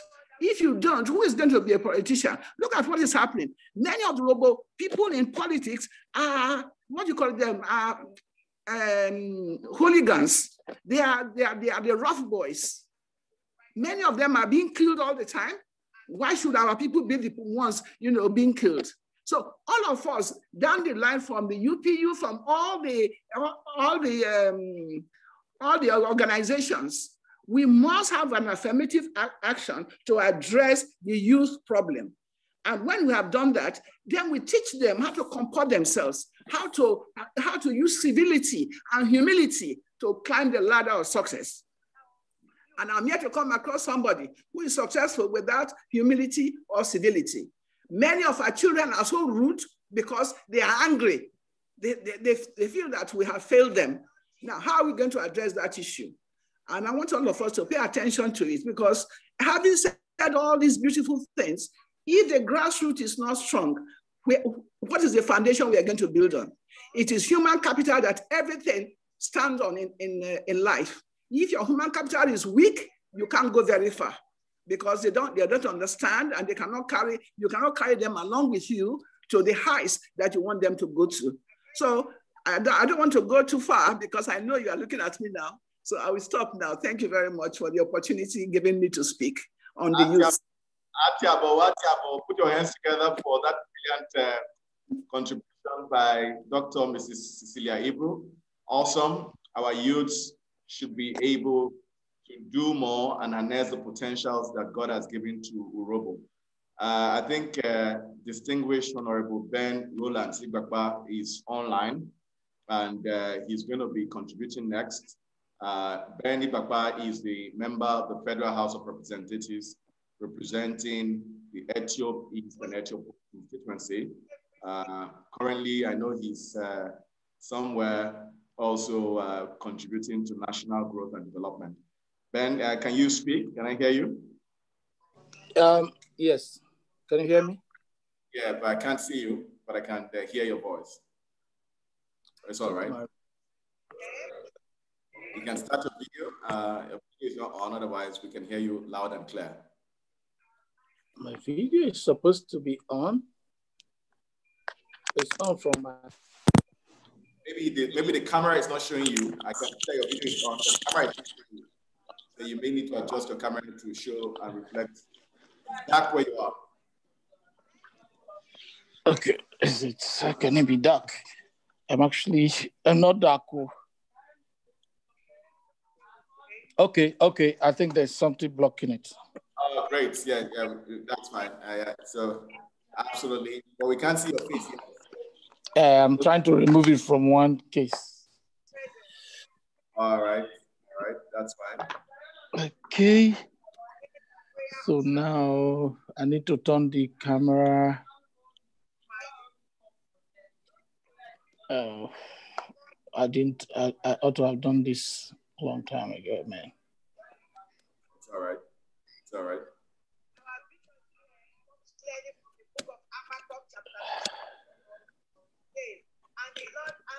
Can you see me now? No, we can't see you. We are seeing some empty chairs in front. Okay, we can see you now. Yeah, we can see you now. Great. Okay. Go ahead. Yeah, we can see you now. Okay. Yeah, go ahead.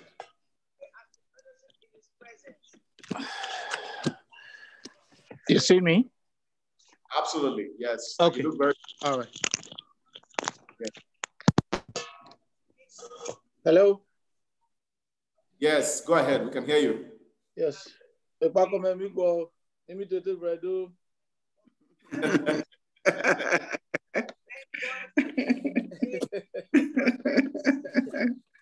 like that.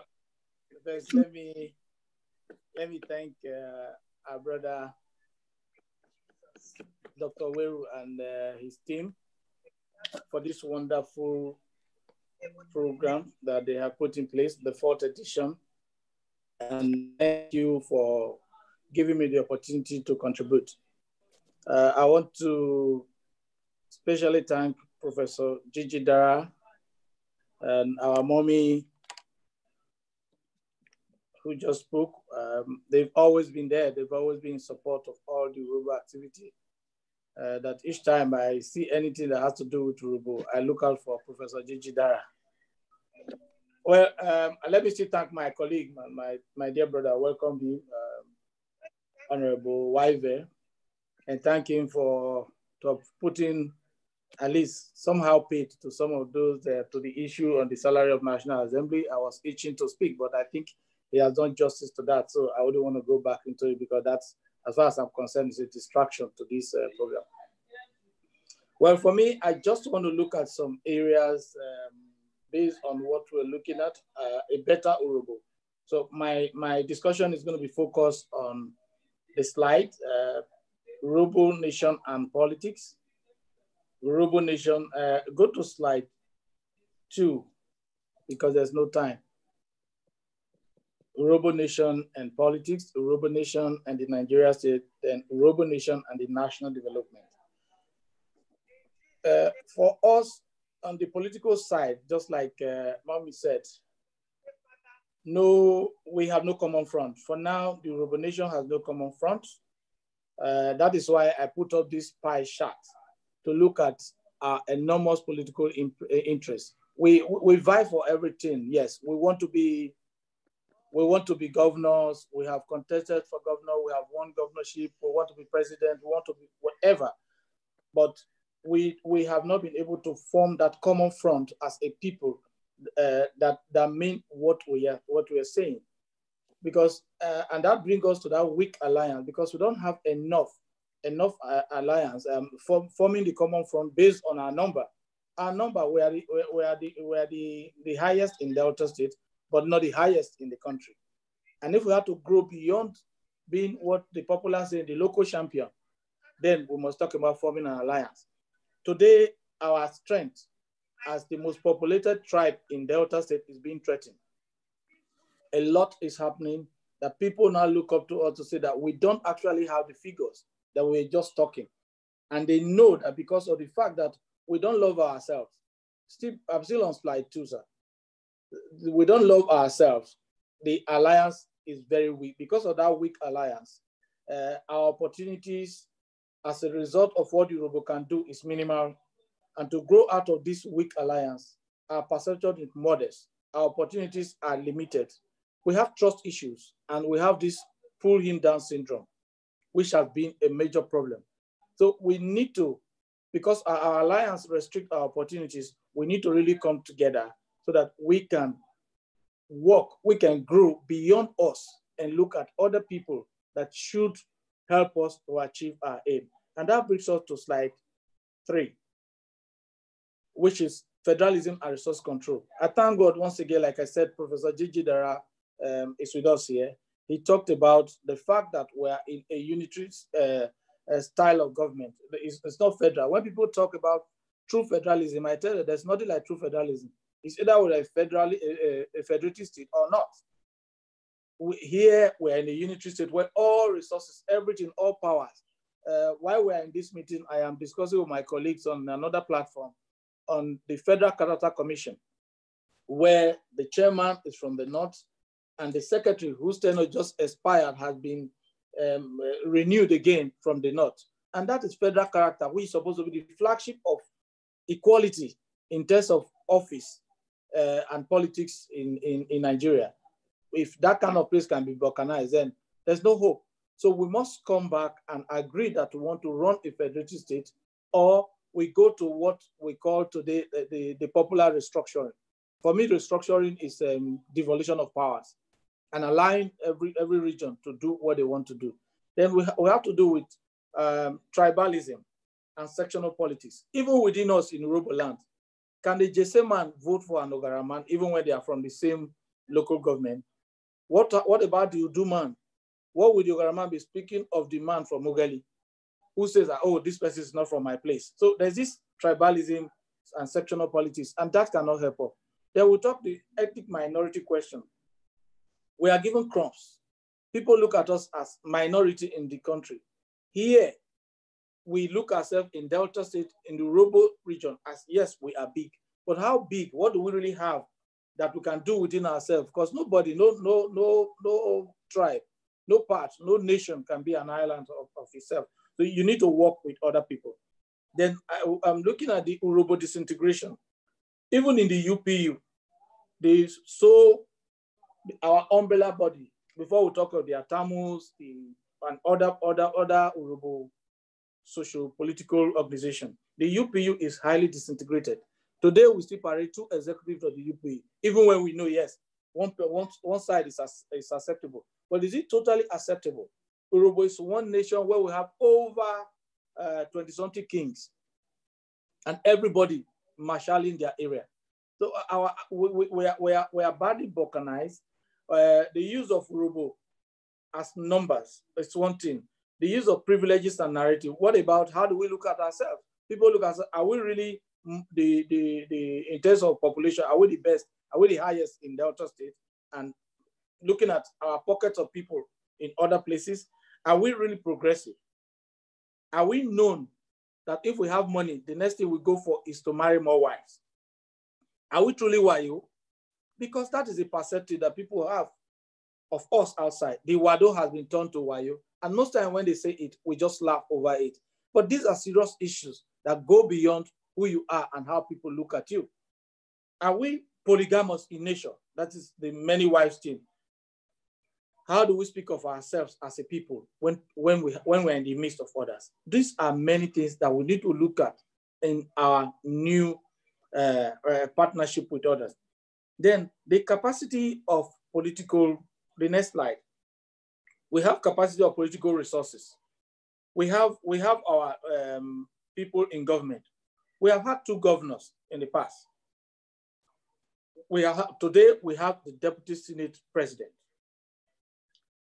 What have we been able to do as a people in terms of infrastructure, human capital development coming from these people? How far have they been able, the past one have they been able to put our resources together and galvanize support for ourselves among the Urobos to give us edge over others, especially within Delta State, which is our immediate domain? We need to look at what about the people that wants to be the commissioners, me and Reverend Wivey, who are in the House of Reps. What have we been able to bring to the Urobo nation? Then we talk about the collective socioeconomic investment. How many of us have invested in Urobo land? Because we're talking about taking our children. If the foundation is faulty, there's no way the Urobo land, the Urobo nation can stand well. Our children leaving school, how are they getting job? When we know that we don't have that strength out there, we don't have the people there, then we must try as much as possible. The Atamus, the Urobo Renaissance Group, the UPU should be able to go into partnership with even foreign direct investment and bring factories, companies to Urobo land so that our people can be employed. There was a mention of our late uncle, Onosode, and some persons who were boardroom gurus. Then they were able to take some of our youth outside to other areas where the companies are located. Today, it is easier for us to bring these companies home. How many of us, even as politicians that have made money, have invested in Urobo land?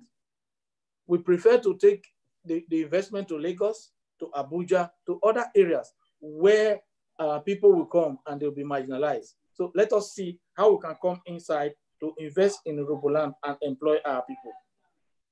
Then again, everybody's looking at being commissioners, essays. Even today, people are fighting to be essay to kings. Everybody wants appointment. For us in the representative capacity, we tell people when they come to me most of the time, what can you do for yourself? And someone said, bros, there's nothing I can do. I want to be put somewhere where I can be getting money every month. And that cannot work. So the roboteam should be thinking of influencing direct investment, getting employment to our people so that we can, as Robo people, take care of ourselves because nobody's ready to take care of us.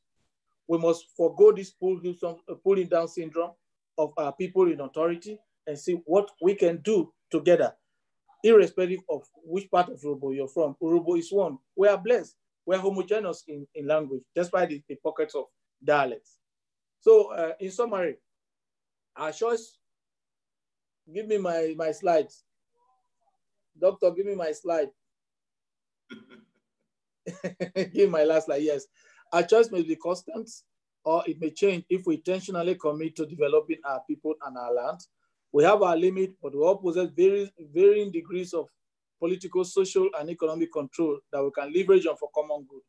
Our survival as a people goes beyond tribal formation. We must be deliberate about realizing the determination of Urobo people. We must be ready to review, reorganize, criticize our current strategies, birth a new model of workable and realistic development plan. Urobo Vovo, Wado. Urobo Vovo. Atiaboke, Honorable, put your hands together for our distinguished Honorable. Very, very well put, very charismatic, and I think the people chose you well to represent them in Etup East and Etup West.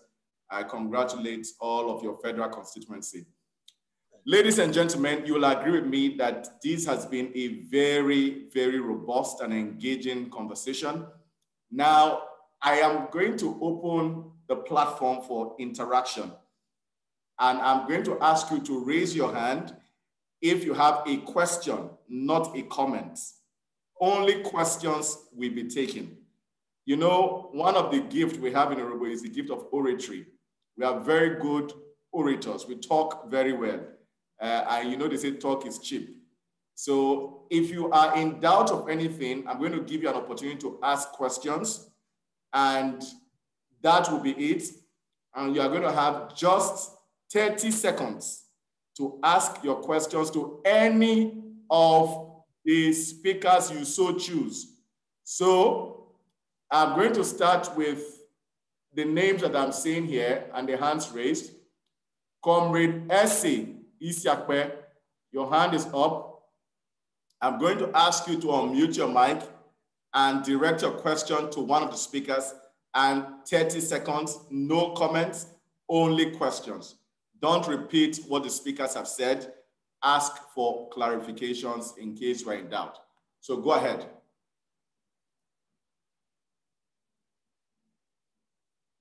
We can't hear you. Unmute your mic. I've asked you to unmute. Am I being heard? Loud and clear. Good. My question is being directed to the honorable members at the National House of Assembly.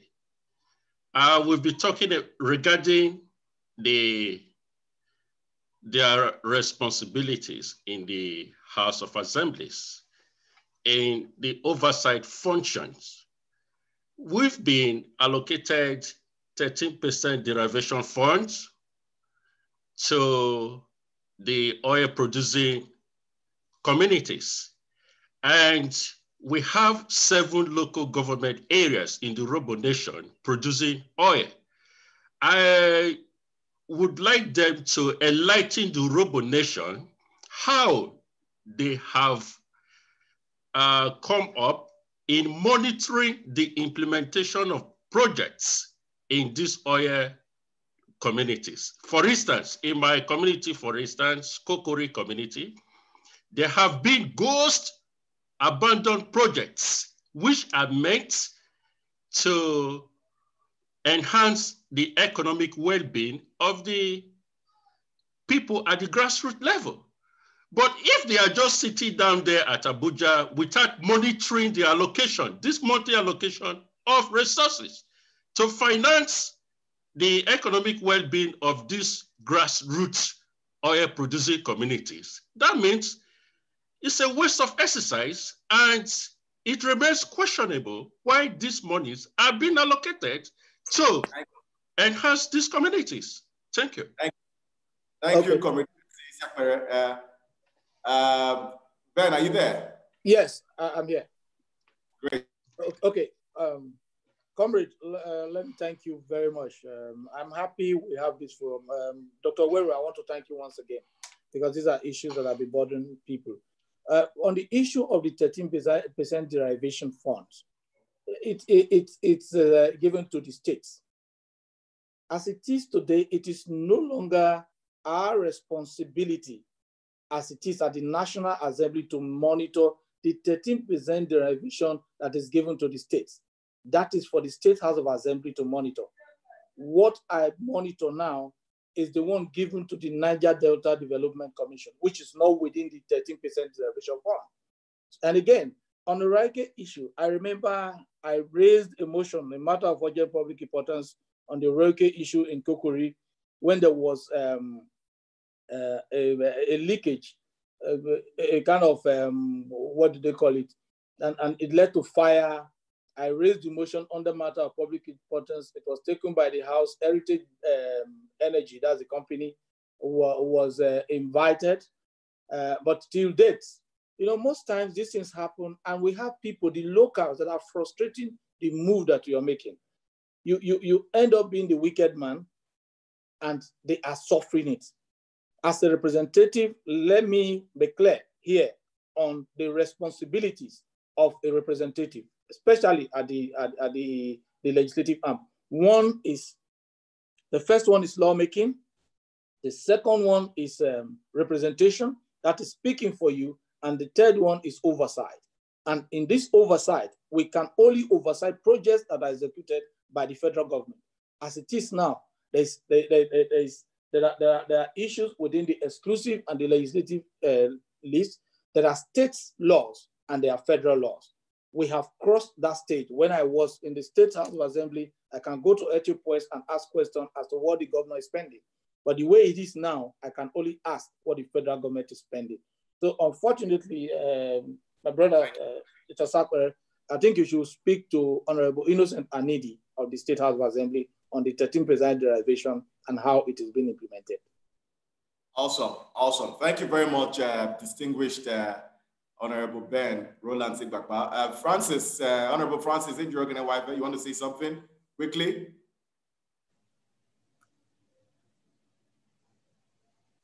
Francis Waibeh? Okay, that's fine. I'll take the next question, and I'm going to call on the man who raised his hand. There is a young man, oh, sorry, not a young man, actually. Well, young man. Smart Ofugara. You look young, but I know you're not so young. Smart, I'm going to ask you to unmute your mic.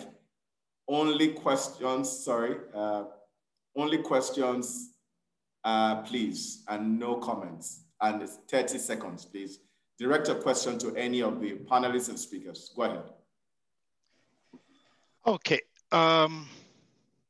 My question is to our honorable members. In light of the census and voters registration, can anything be done to make registration more electronically effective, just as you have the banks in Nigeria that have done with the BVN and all accounting systems, such that we can have our registration where we will not have to say 20,000 people are registered in Nubia. Suddenly we'll have a situation where 40,000 people will register to vote. So when can we possibly have a system in place? I live in the US, where my driver's license and as a citizen makes me eligible to vote. I don't have to identify myself beyond my driver's license because all my informations are there. Can we gravitate to that level where we'll have authenticity if to get the right population and the right number of votes per ward, per local government and state? Thank you. Thank you. Very good question, Matt. Let me, Francis, can you go ahead, please? Yes, please. Good question. I'm pleased they asked. First, I must say that we are making progress, though slowly. What is happening now with BVN, with the national identification number, and all of that is progress. So we hope that one day we'll get to electronic voting, electronic registration, and all that. But let me correct one impression you made. That is that 20,000 register, but 50,000 come out to vote. No, that cannot happen. What happens is that during the registration exercise, our neighbors have a way of mobilizing for effective registration. That is why, if you are a politician and you want to rig an election, for example, you can only rig to the extent of the registered voters from your area. So if, for example, Sapele registers 20,000 voters and Warri North registers 300,000 voters, the maximum electoral fraud that can be committed in Sapele is 20,000, whereas in Warri North is 300,000. So our problem as Urhobo people always begins from the point of registration. We don't mobilize our people to register, and that is what we must do in the 2021 registration. We hope that going forward, it will become electronic, and all these criminality, I call them, that vices with the system will eventually ebb out. That is what I think is the situation on ground. We'll get in there. Thank you. Thank you very much. Very well answered. I'm going to call on one of the youths, the Urhobo youths, Ojerime Ogene Jude, to direct his question to any of the speakers. So Jeremy, you have been unmuted. Can you direct a question to any of the speakers? Can you hear me? Can you unmute yourself, please? Can you hear me? Loud and clear. Okay, Migo House, there go everybody. I'm very grateful for this opportunity. So my question is going to be very quick. So from the onset, when we sent out this invitation, I could see like a lot of people here, obviously, people that have access to phones, people that are probably middle class going towards the upper class. This is the thing. If anything we are saying here, if anything we want to do can work, like what are the plans to engage the stakeholders as decision makers as well, or making them buy into the decision rather than us telling them what to do with regards to like the people on ground, the youth in Delta states, talking about, and also as well, like our upper class brothers, the people that are in the higher positions and echelons of society, people that are gaining from the current structure. How do we get these people involved? Like right now, we're just speaking within ourselves, but then it's very, very important, I think, that the majority of the people that have the highest influence in the progress of the Urhobo community, the Urhobo nation, we need to get them involved. And what's the plan to do this? This is an open question. Thank you. May I ask Dr. Cecilia Ibru to unmute her mic and speak to that question? But let me also say that this is what we are doing right now. So it's a step in the right direction. We are actually responding by this webinar. You can see the quality and class of the resource persons and the attendees in this webinar. And that's the way we respond. So when you talk about the people who make things happen, the people who make things happen are very close to you. In fact, if you look very close to the next person that you are close to on this webinar, you'll be shocked to know the quality and class of the person close to you. So we are having the right conversation with the right people, and be rest assured that solutions and implementations will naturally happen. So I don't know, Dr. Cecilia Ibru, you want to say something to that before I call on any of the speakers? Go ahead. Is it possible for you to ask the question again, please? The question was, how do we make the motions, how do we make it more impactful, knowing that we talk more and we do less, and then the possibility that the right people may not be in the room? What do we need to do to implement? Yeah. Now, I didn't hear the question. Could you repeat, please? Okay, OJ, can you go ahead? Jeremy, go ahead again.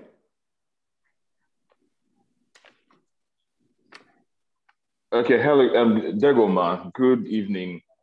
So basically, like the crux of my question was like in terms of the stakeholders, the people that would most likely can make or break any of the decisions that were made. So there were two groups of people that I highlighted. So I first of all mentioned like the higher echelon, the political class, and people that may stand to gain from the current structure of what's going on now? And secondly, like you mentioned earlier when you were talking about the youth back in Delta State, so how many of the people on the streets are we able to like speak to, not in the sense that we're telling them what to do, but almost allowing them to buy into the idea and see how this is beneficial, short-term, long-term, medium-term?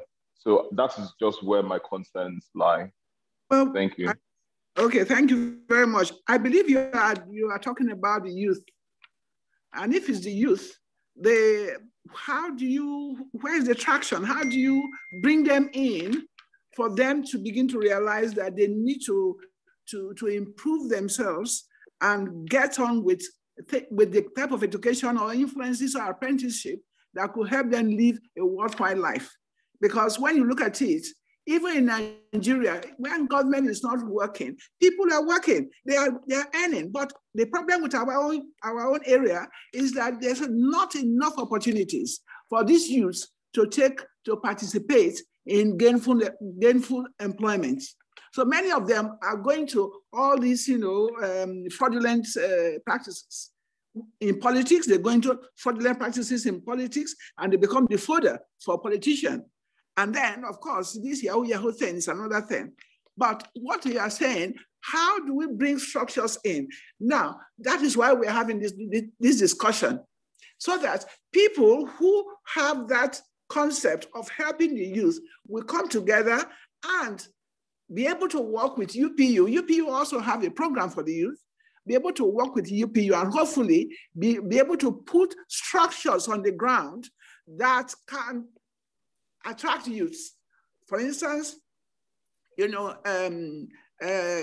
employment centers, if you go there, many of them, you find that they are not qualified. So send them to training center that will be funded, hopefully, by some of our associations.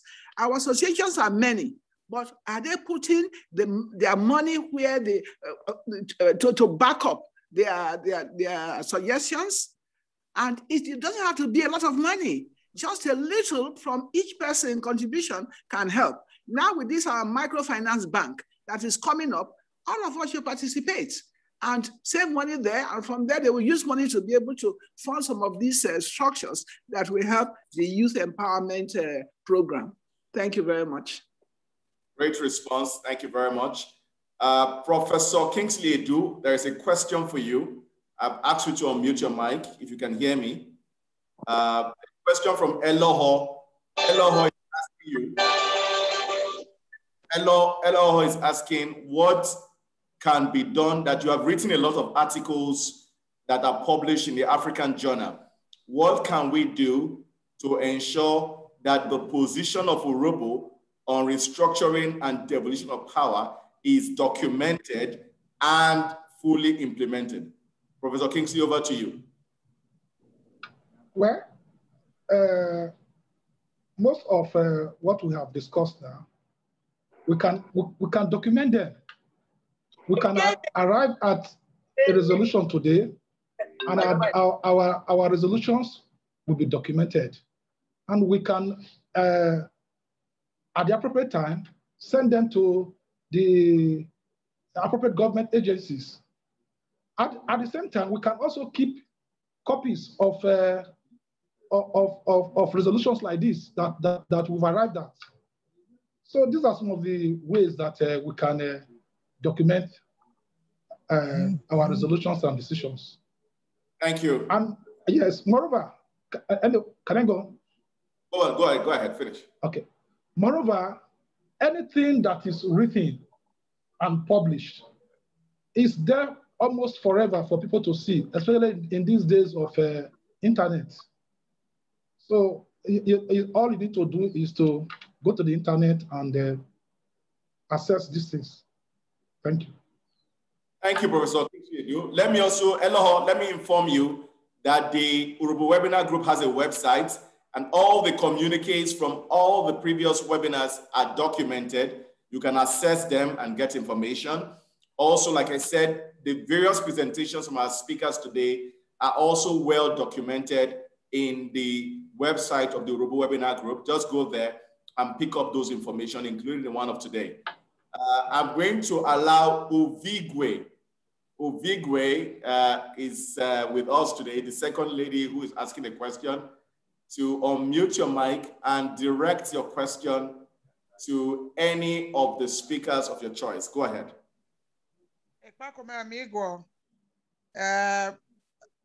We speak English, obviously. I would have loved to speak Urobo, but let's put it this way. The speaker who mentioned that Urobo made a demand for, I think, 100 million, I said Naira, somebody corrected me that it's dollars, for the oil producing part of Delta States. What is it called? Asking them to give back that money so that they can use to restructure. My question is this: most of the time, I tend to get weary of a lot of species that has no grassroots solution.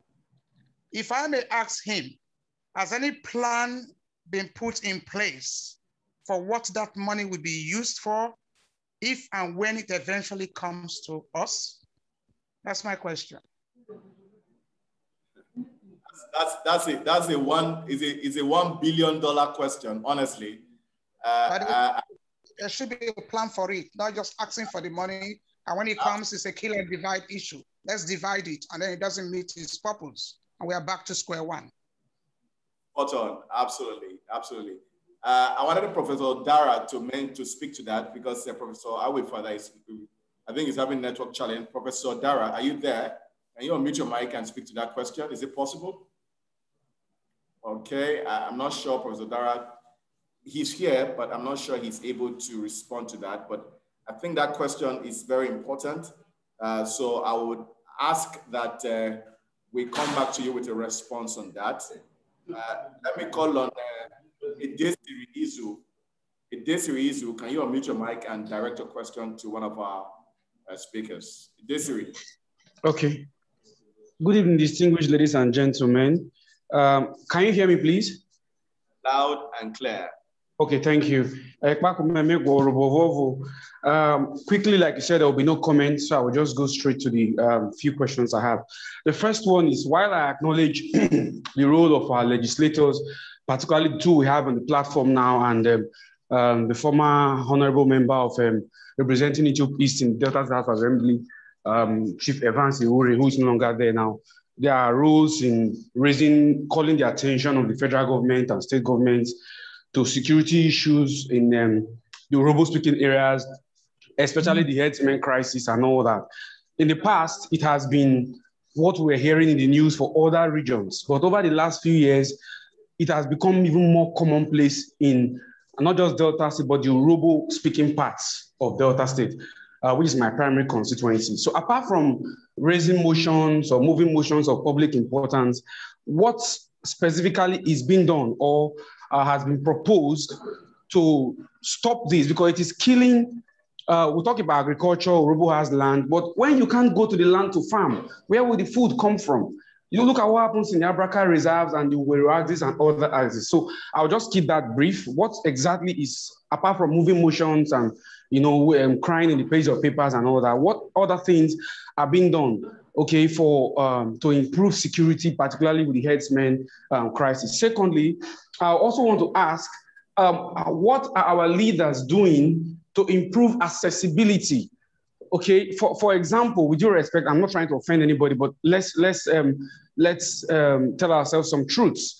Honorable Benny Bakwa spoke so well about pulling him down and other things. He also made a comment about people asking for jobs and this or that, want to be PA, want to be that. I also have my reservations about that.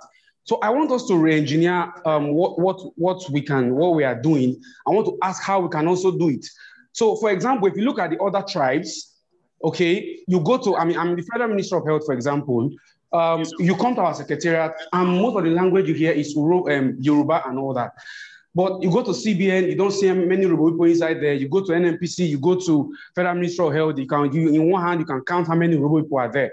So what I'm asking now is, how are our leaders who are privileged to be in these positions of leadership, how have they used their positions to put our people we have eminently qualified people, youths of all ages, how have they used their positions to enhance or facilitate employment of our youth or people into strategic places?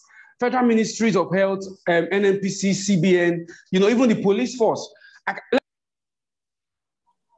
Thank you very much, Izu. Very eloquently put. The question is in two folds. The first one is the herdsmen crisis. The other is the use of position to empower our people, Urhobo first and foremost. So I'm going to ask Honorable Ben Igbakwa to speak to the herdsmen crisis because that's your constituency, and he's from Abraka. Then I'm going to ask Honorable Francis to speak to what we are doing to show example by empowering our people. So we're going to spread the question in two. So Ben, go over to you. Okay. Oh, thank you very much.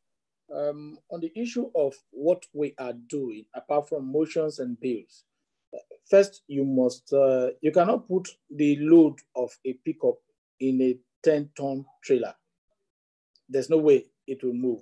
A 10-ton trailer load on a pickup. That's exactly what you're telling us to do. We have constitutional responsibility. And if we are talking that we need to have what I will call constitutional implementation reliability, where people should rely on the Constitution to do whatever they are doing. Our responsibilities I have reeled out here: lawmaking, representation, and oversight. We can only make the noise. We can only bring the problem of our constituencies to the fore. We can only tell Nigerians and the executive arm, because no matter what we do, the implementation relies with the executive arm of government. It's a relay. We cannot be the executive arm and be the legislative arm. So our role is to bring it to the floor. Our role is to let Nigerians know. Our role is to let the executive know, because after every motion that you are seeing, it does not end there. The clerk of the arm of the legislative arm, which is either the House of Reps or the Senate, we do a draft on the recommendation and resolution, send it to the clerk of the National Assembly, and that is forwarded to the presidency and the relevant agency of government for implementation. For instance, my first motion when I entered the National Assembly was on the instant killing of our people by the herdsmen in Ethiopia East and Ethiopia West. And a team was drafted from Abuja. Guess what happened? A team of SSS, National Orientation Agency, was drafted to Delta State to discuss with our people what is happening, how the federal government can help. Guess what happened? The chairman of the two local governments, I wouldn't talk of Ethiopia East because I didn't see, when I saw the report, I didn't see Chief Faith Majemte attending, but the one of Ethiopia West, the immediate past chairman, Solomon Goli, attended, and they said nothing is happening in his local government. That means I was crying wolf.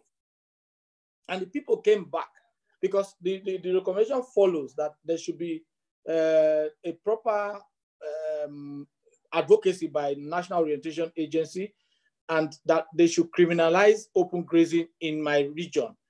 Those are some of it, though not implementable without a law to back it up.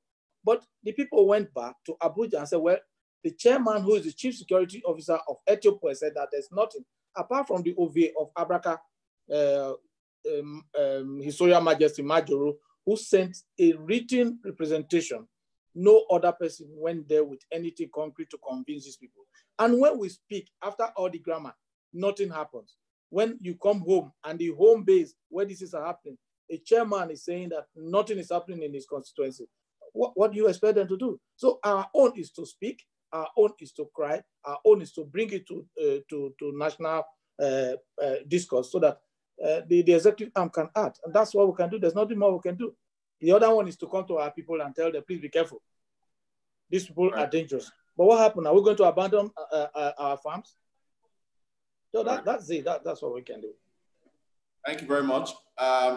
Francis, can you respond to the issue of empowerment of our people? Urhobo first. Yeah, thank you very much. I heard him talk about what we are doing to get employment for our people. I would also ask him, he's a staffer of the Ministry of Health, he said, we should also be able to look at what he has been able to do and what he's doing for our people. It's a joint responsibility, a collective one.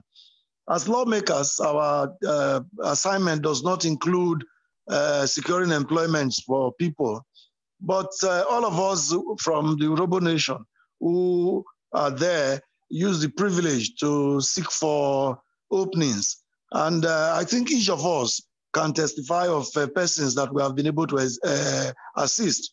Of course, the press is awash with stories of what His Excellency, Deputy President of the Senate, my brother, my leader, Barrister Ovioma Agege has done for our people. Hundreds in several agencies. He has used the prestige of the office to bring in a lot of jobs for our people. And you just need to ask one or two persons, and you see many will testify of a man who knows how to use public office for the good of his people. So we are doing that, and everybody should do it in his own little area for the progress of the Urhobo nation. Thank you very much. Absolutely, absolutely. Let's all collaborate for the greater good of Urhobo. That's the message. Ima Okotite, your hand is up. I'm going to ask you to unmute your mic and ask your question to any of the speakers. Go ahead. Well, Urhobo Ado. Hey. Urhobo Ado. Hey.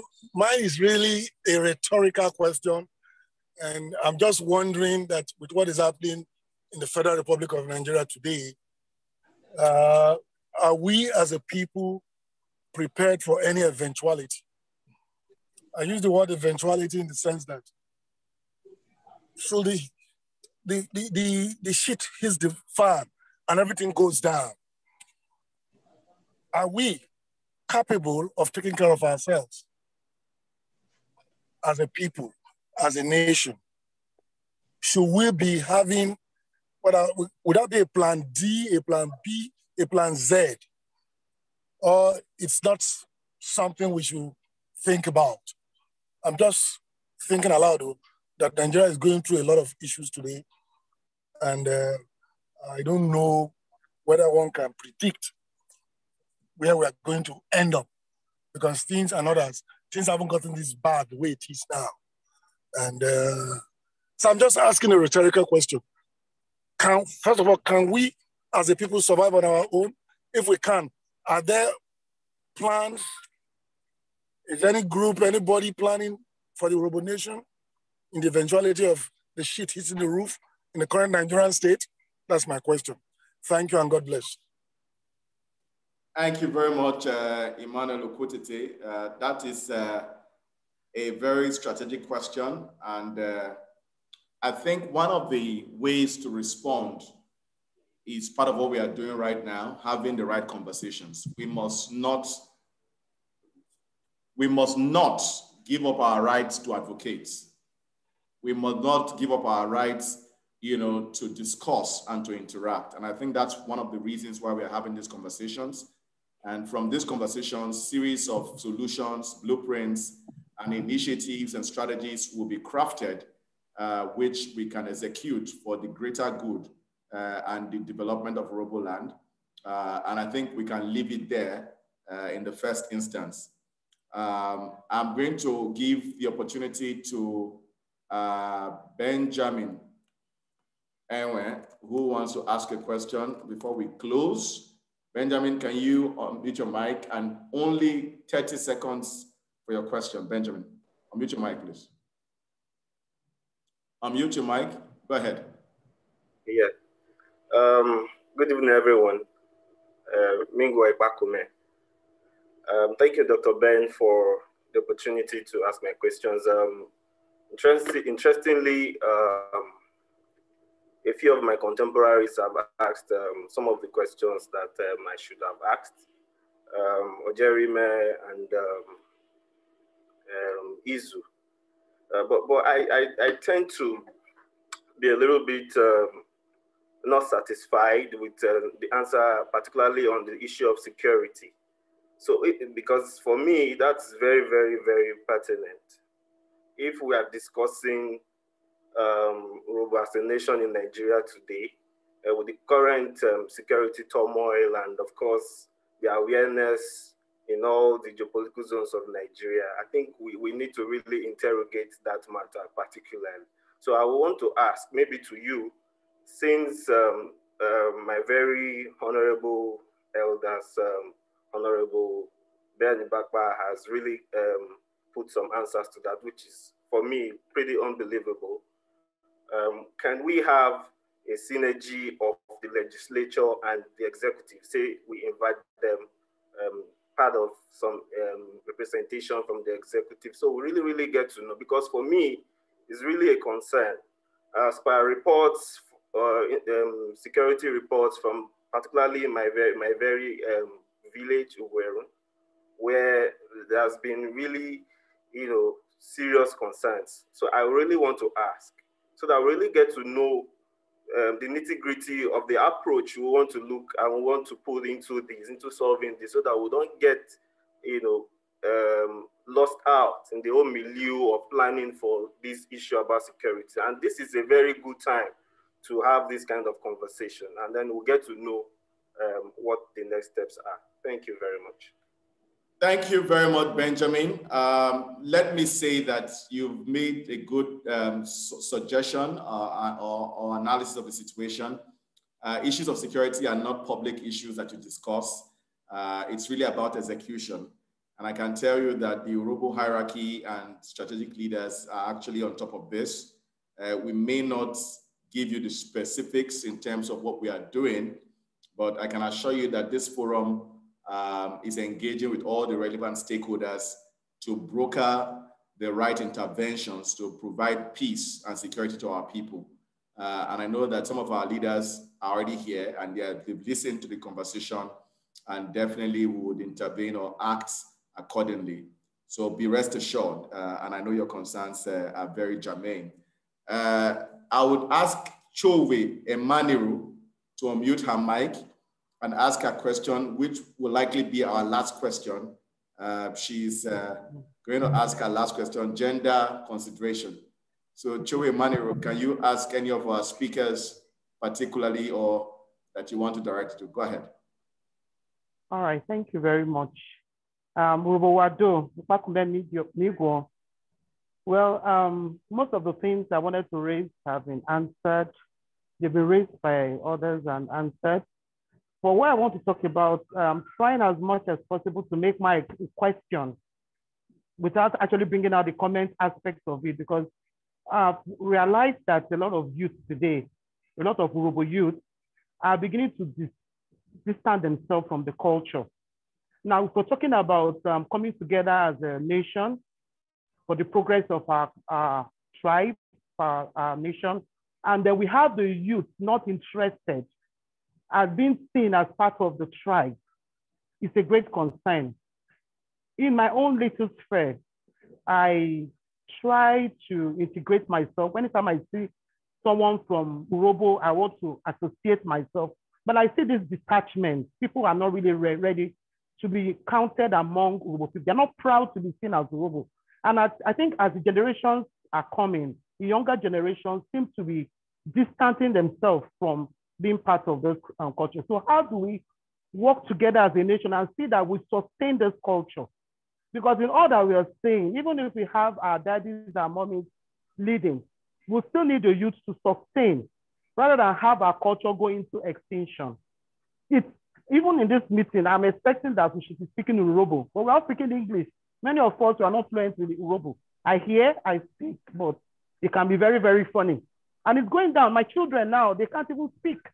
And the interest is being lost every day. What can we do as we work as a nation to further the cause of our culture? What can we do really to bring our children on board and let this culture be sustained? That's my great concern. Thank you. Chowe Emaniru, thank you very much. You have the honor and privilege of getting a response from another Urhobo Amazon, our mother, Dr. Cecilia Ibru. So congratulations, this is your big victory.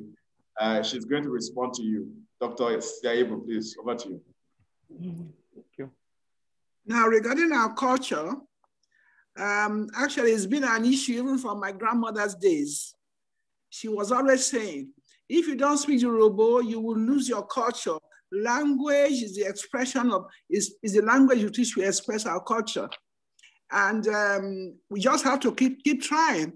I was quite happy to hear that in London, they have a school, weekend school for teaching Urhobo. So that is something that we should encourage all over the world. And as for in Nigeria, many people are not speaking Urhobo to their children. So they are speaking broken language, broken English, and so on. But if we don't speak it, we will lose it. So all of us have to continue to try to teach the language, no matter how small, even if it's just Urhobo, Minuado, Migwo, Magari. These are the beginnings. At least they know that they have an affiliation to a language called Urhobo. And all our children, no matter where they are, they should have that little beginning. And hopefully they can now develop interest in research. For instance, we have Urhobo dictionary now online. You can go and then look at it and look for words. So I know, I've seen a Urhobo family has a mix white and Urhobo, black and white. And the children are speaking Urhobo because he has taken it upon himself to teach the children the language. So learning the language, the culture comes from the home first, not necessarily the community. It is a home training for the children. We used to speak Urhobo in our house. Whether my father was a lawyer, my mother was this or that, nothing. And he used to speak Urhobo to us all the time. And it was a good thing. I wish now that all my children are speaking Urhobo. When they were young, they were. But as they grow older, you don't communicate with them in the language, they begin to lose it. But however, whenever they come back and you speak to them, they still have a smattering of the language. And that is very, very important. Thank you. Thank you, Amazing. Peter Ojoji is from the US and he's been eager to ask a question. So Peter, I'm going to ask you to unmute and ask a question, and then we'll take one more and we'll be done. Peter, over to you. Okay, thank you, Ben. I have just two questions. The first one is to the organizers of this webinar. I've attended, this is the third one I'm attending. So I want to find out what flesh are you putting into these various recommendations? That's for the organizers. The various recommendations, what flesh are we putting into this to make that become reality? And then the second one is to our reps in the National Assembly. Are the Urhobos in the National Assembly building synergy for the interest of Urhobo? And then what synergy are you also having with those in Delta State House of Assembly? And what are you doing to build across other groups for the interest of Urhobo? Those are the two questions. Thank you. Thank you, Peter. Peter, your question is very, very important. Let me assure you that the webinar group is a group of Urhobo intellectuals, and we are not just a think tank, but we support other groups like you've heard, the Renaissance Group, Atambo Social Club, Urhobo Social Club, the UPU, and across to execute and implement ideas from this session. So this session is not just for us, but it's for the general growth and development of Urhobo land. And we work with other groups to ensure that these ideas are developed. So we don't take credit, for any of the ideas. We work through other platforms to ensure they are implemented. The second question, I would like our honorables to say a few words in 60 seconds. So maybe Ben, you want to go first and just quickly respond. Synergy, we talked about synergy with our representatives or our political leaders. Ben, go ahead. Yes, the synergy that we put in place, yes, we relate with them, but unfortunately, I must say it here because we are thinking about developing Urhobo and Urhobo land. Some of these House of Assembly members seem to, when you try to bring them in, it's like you're in a competition with them. Yes, looking at it from the angle of order of precedence, the National Assembly comes first. And whatever law that they make, and we make similar laws, our own supersedes. But most of these state assembly members consider themselves as being more on ground, and they see you as coming to lot whatever views you have. So most times you see people working at cross purpose, which is unhealthy. I think the same question you should think of a way. I expect the National State Assembly members who are able to be on this platform and be listening to this discourse today. A lot of them don't want to work with you, to see you as a threat because of political reasons. I don't know why, but for me, I try as much as possible to relate with them and tell them it will have been possible. There are times, I remember the last Christmas, where I was planning with some of them to say, oh, how do we give our people whatever we have together as a team? But before you know, they started giving what they have. So it's difficult to bring them on board unless the Yoruba nation should sit down and draw a roadmap where everybody will have to come together and say, look, this is about the interest. Forget whatever political divide that you have and work together. So the synergy, I won't lie, because if we continue to lie, we'll be deceiving ourselves. There's no proper synergy. Very good. Francis, you want to say something on that? Go ahead.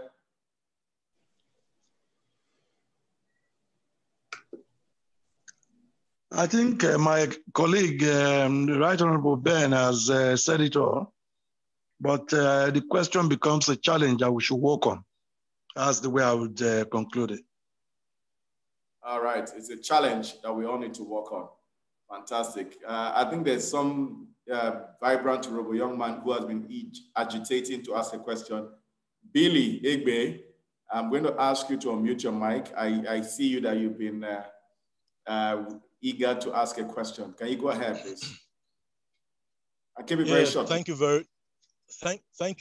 very much, Mr. Benson. Thank you so much. I must commend your efforts so far. This is the first time I'm attending this webinar. And Ipakome Mingwo, to our honorable member, Mingwo sir, and to our mama, Mingwoma, and every other person. A very quick one. You know, as a young Yoruba man, I am deeply concerned about the level of moral decadence in Yoruba nation, because everything we are saying here, it's all about human capital development. We are talking about people management. Whether you're a politician or a business person, it all comes down to people management. And if you look at the Yoruba nation today, the question I want to ask right now, this organization or this group, and this question is, I'm directing this question especially to our political leaders and our social-cultural leaders. What is on ground, or what are they doing to curtail the excesses of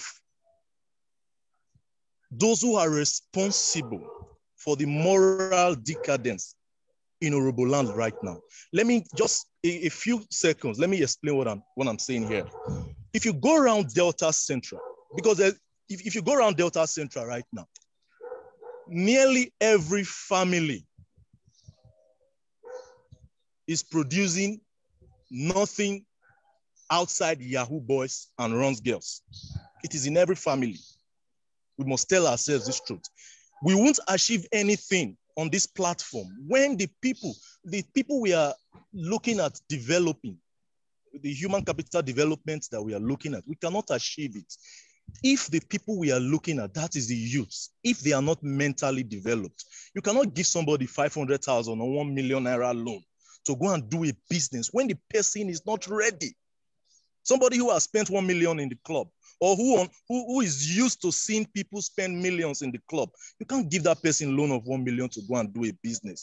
We know that there are responsible young people, but what is the ratio of responsible Urobo young men to the ratio of irresponsible Urobo young men and women? So what are our political and socio-cultural leaders? What are they doing to curtail the excesses or to curtail the moral decadence that is eating deep, very deep into the fabrics of the Urobo nation? You go to every local government area in Delta State, you see hotels with young girls and young boys smoking, drinking. These are the people. This thing has eaten deep into them. What are we doing to reorient or to change the orientation of our young men and women who are languishing in moral decadence out there? So that is just my question. Thank you. Thank you, Billy. Great question, very passionate. I like to say that leadership begins with all of us. When we talk about leadership, it's easy to look for Honorable Benedict Bakpa, Francis Waive, Cecilia Ibru. We keep pointing fingers and we forget that leadership actually begins with us. So Billy, the answer is leadership begins with you, Billy Egbe. You have to be that example and you have to set that standard of excellence that will naturally impact the young people around you. And that is a standard. But I would like, I don't know, Professor Gigi Dara, are you still there? Prof. I'm here. Can you respond to that question briefly? I know that I just saw you now. Unmute your mic, please. Go ahead. Hello? I can hear you. Hello? Well, that question that he asked is a very large question. I don't think that it can be answered with a few sentences. I will urge that the organizers, as well as other organizations, should take the question, dissect it, and design programs around it. We cannot decree the manner in which that segment of society should become disciplined. I think that it should be recorded as one of the running issues from this discussion. And we should connect with other Urhobo associations. And we should draw a log plan on how to tackle it through the educational system, through the institutions, and through the cultural organization. It's not a question that can be answered in a few sentences. I understand the gravity of it because I teach students, I teach young ones, and I appreciate the level to which this problem of delinquency has entered our system. But take it as a take home from this conversation. Professor Gigi Dara, you're giving us a take home. That is that is a thesis. We'll take some time to come up with solutions on that.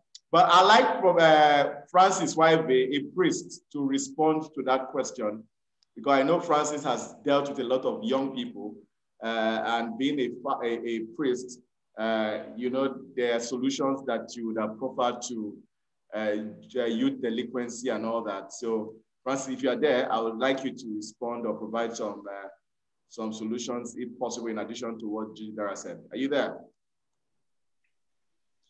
Yeah, thank you very much. This is a serious problem, and it's not limited to the Urhobo nation. As I go around with colleagues across the country, I see that it's a major problem, and it comes from poverty, endemic poverty. It comes from lack of education, or is this education that they really have? Because it's different from what we had. It comes from idleness and unemployment and everything you want to mention. But that's not to give it an excuse why it should remain in Urhobo land and why leaders in Urhobo land should not do anything about it. From the religious angle, they will continue to do moral instruction, prayers and all of that. And as leaders, would need to continue to engage young people and show example of how things can be done in a different and better way. And perhaps, like Prof. Dara said, would design a program, especially on this platform and elsewhere, to reach the grassroots, to reach our young people, to see change. That's what I can say for now. Thank you very much. Thank you very much, Honorable Francis Waive. And I think with that, we would call it a wrap for this session today. I must thank everybody for joining us, particularly our keynote speakers, Professor Gigi Dara, Professor Sonia Wifada, and Professor Kingsley Edu. I'll thank our discussants, very distinguished Right Honorable Francis Ejirogene Waive, representing the Ughelli South, Ughelli North, and Udu Federal Constituency.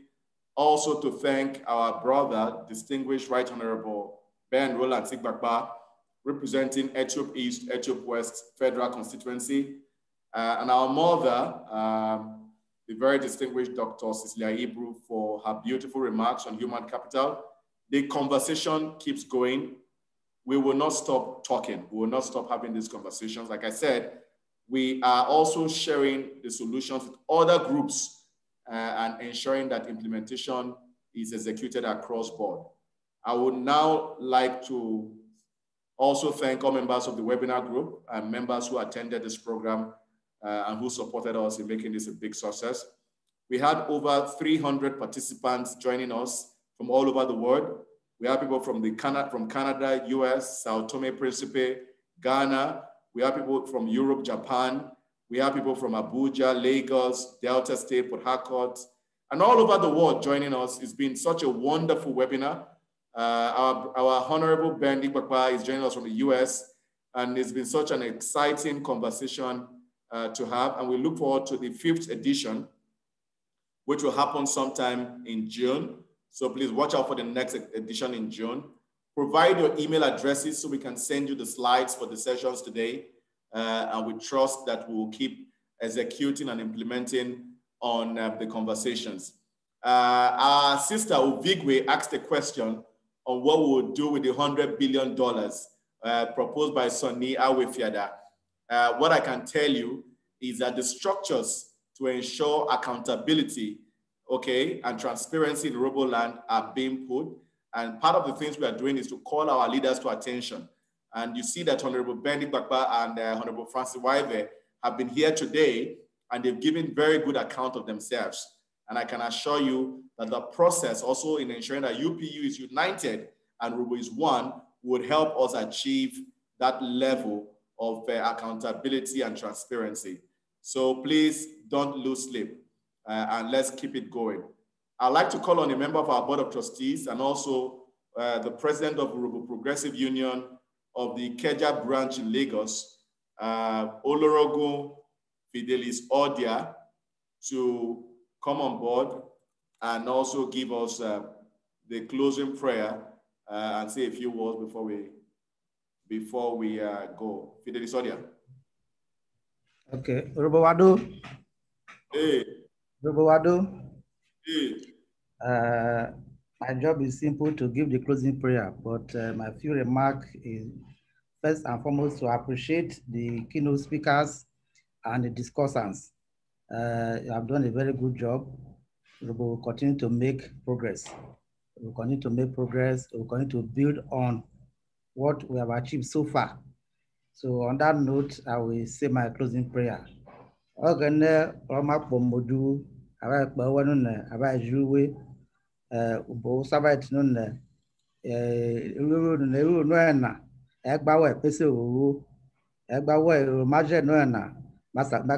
Implement here. Also, Marelli, Niku, Maja Noena, Cavalli Egba, Cavalli Gaga, Cavalli Kemukamus, Ufuri, with a Uru, Robo Pobaro, a more Robo Pobaro, Manene, the thing that Macavi or you manage with the moment was in the source crisis. Is thank you very much, Roboado, yeah. Thank you very much, everyone. And God bless you all. It's been such a wonderful session. Please stay safe. COVID-19 is real. And God bless you. Have a good night. God bless you. We'll send the communique to all of you. And thank you all for joining.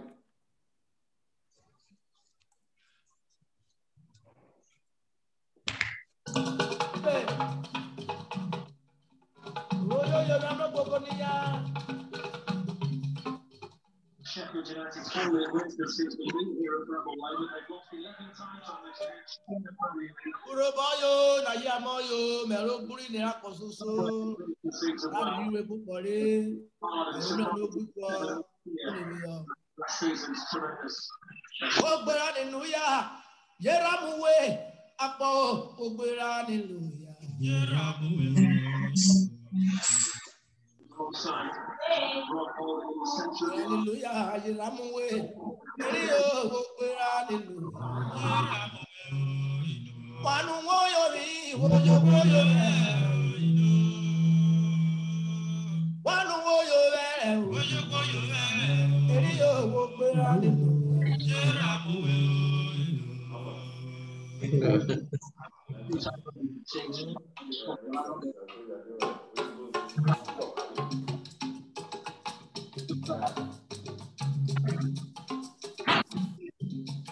Joshua.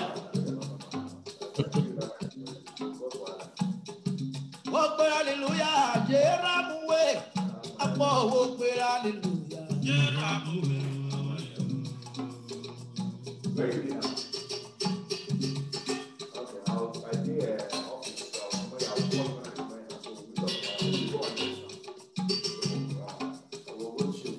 I think hallelujah. Eramuwe. Eyo wo pe hallelujah.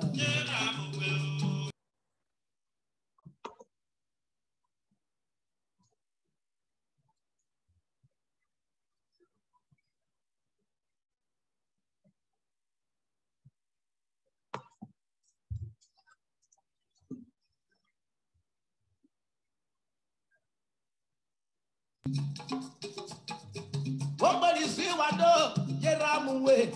Ayo, ope hallelujah.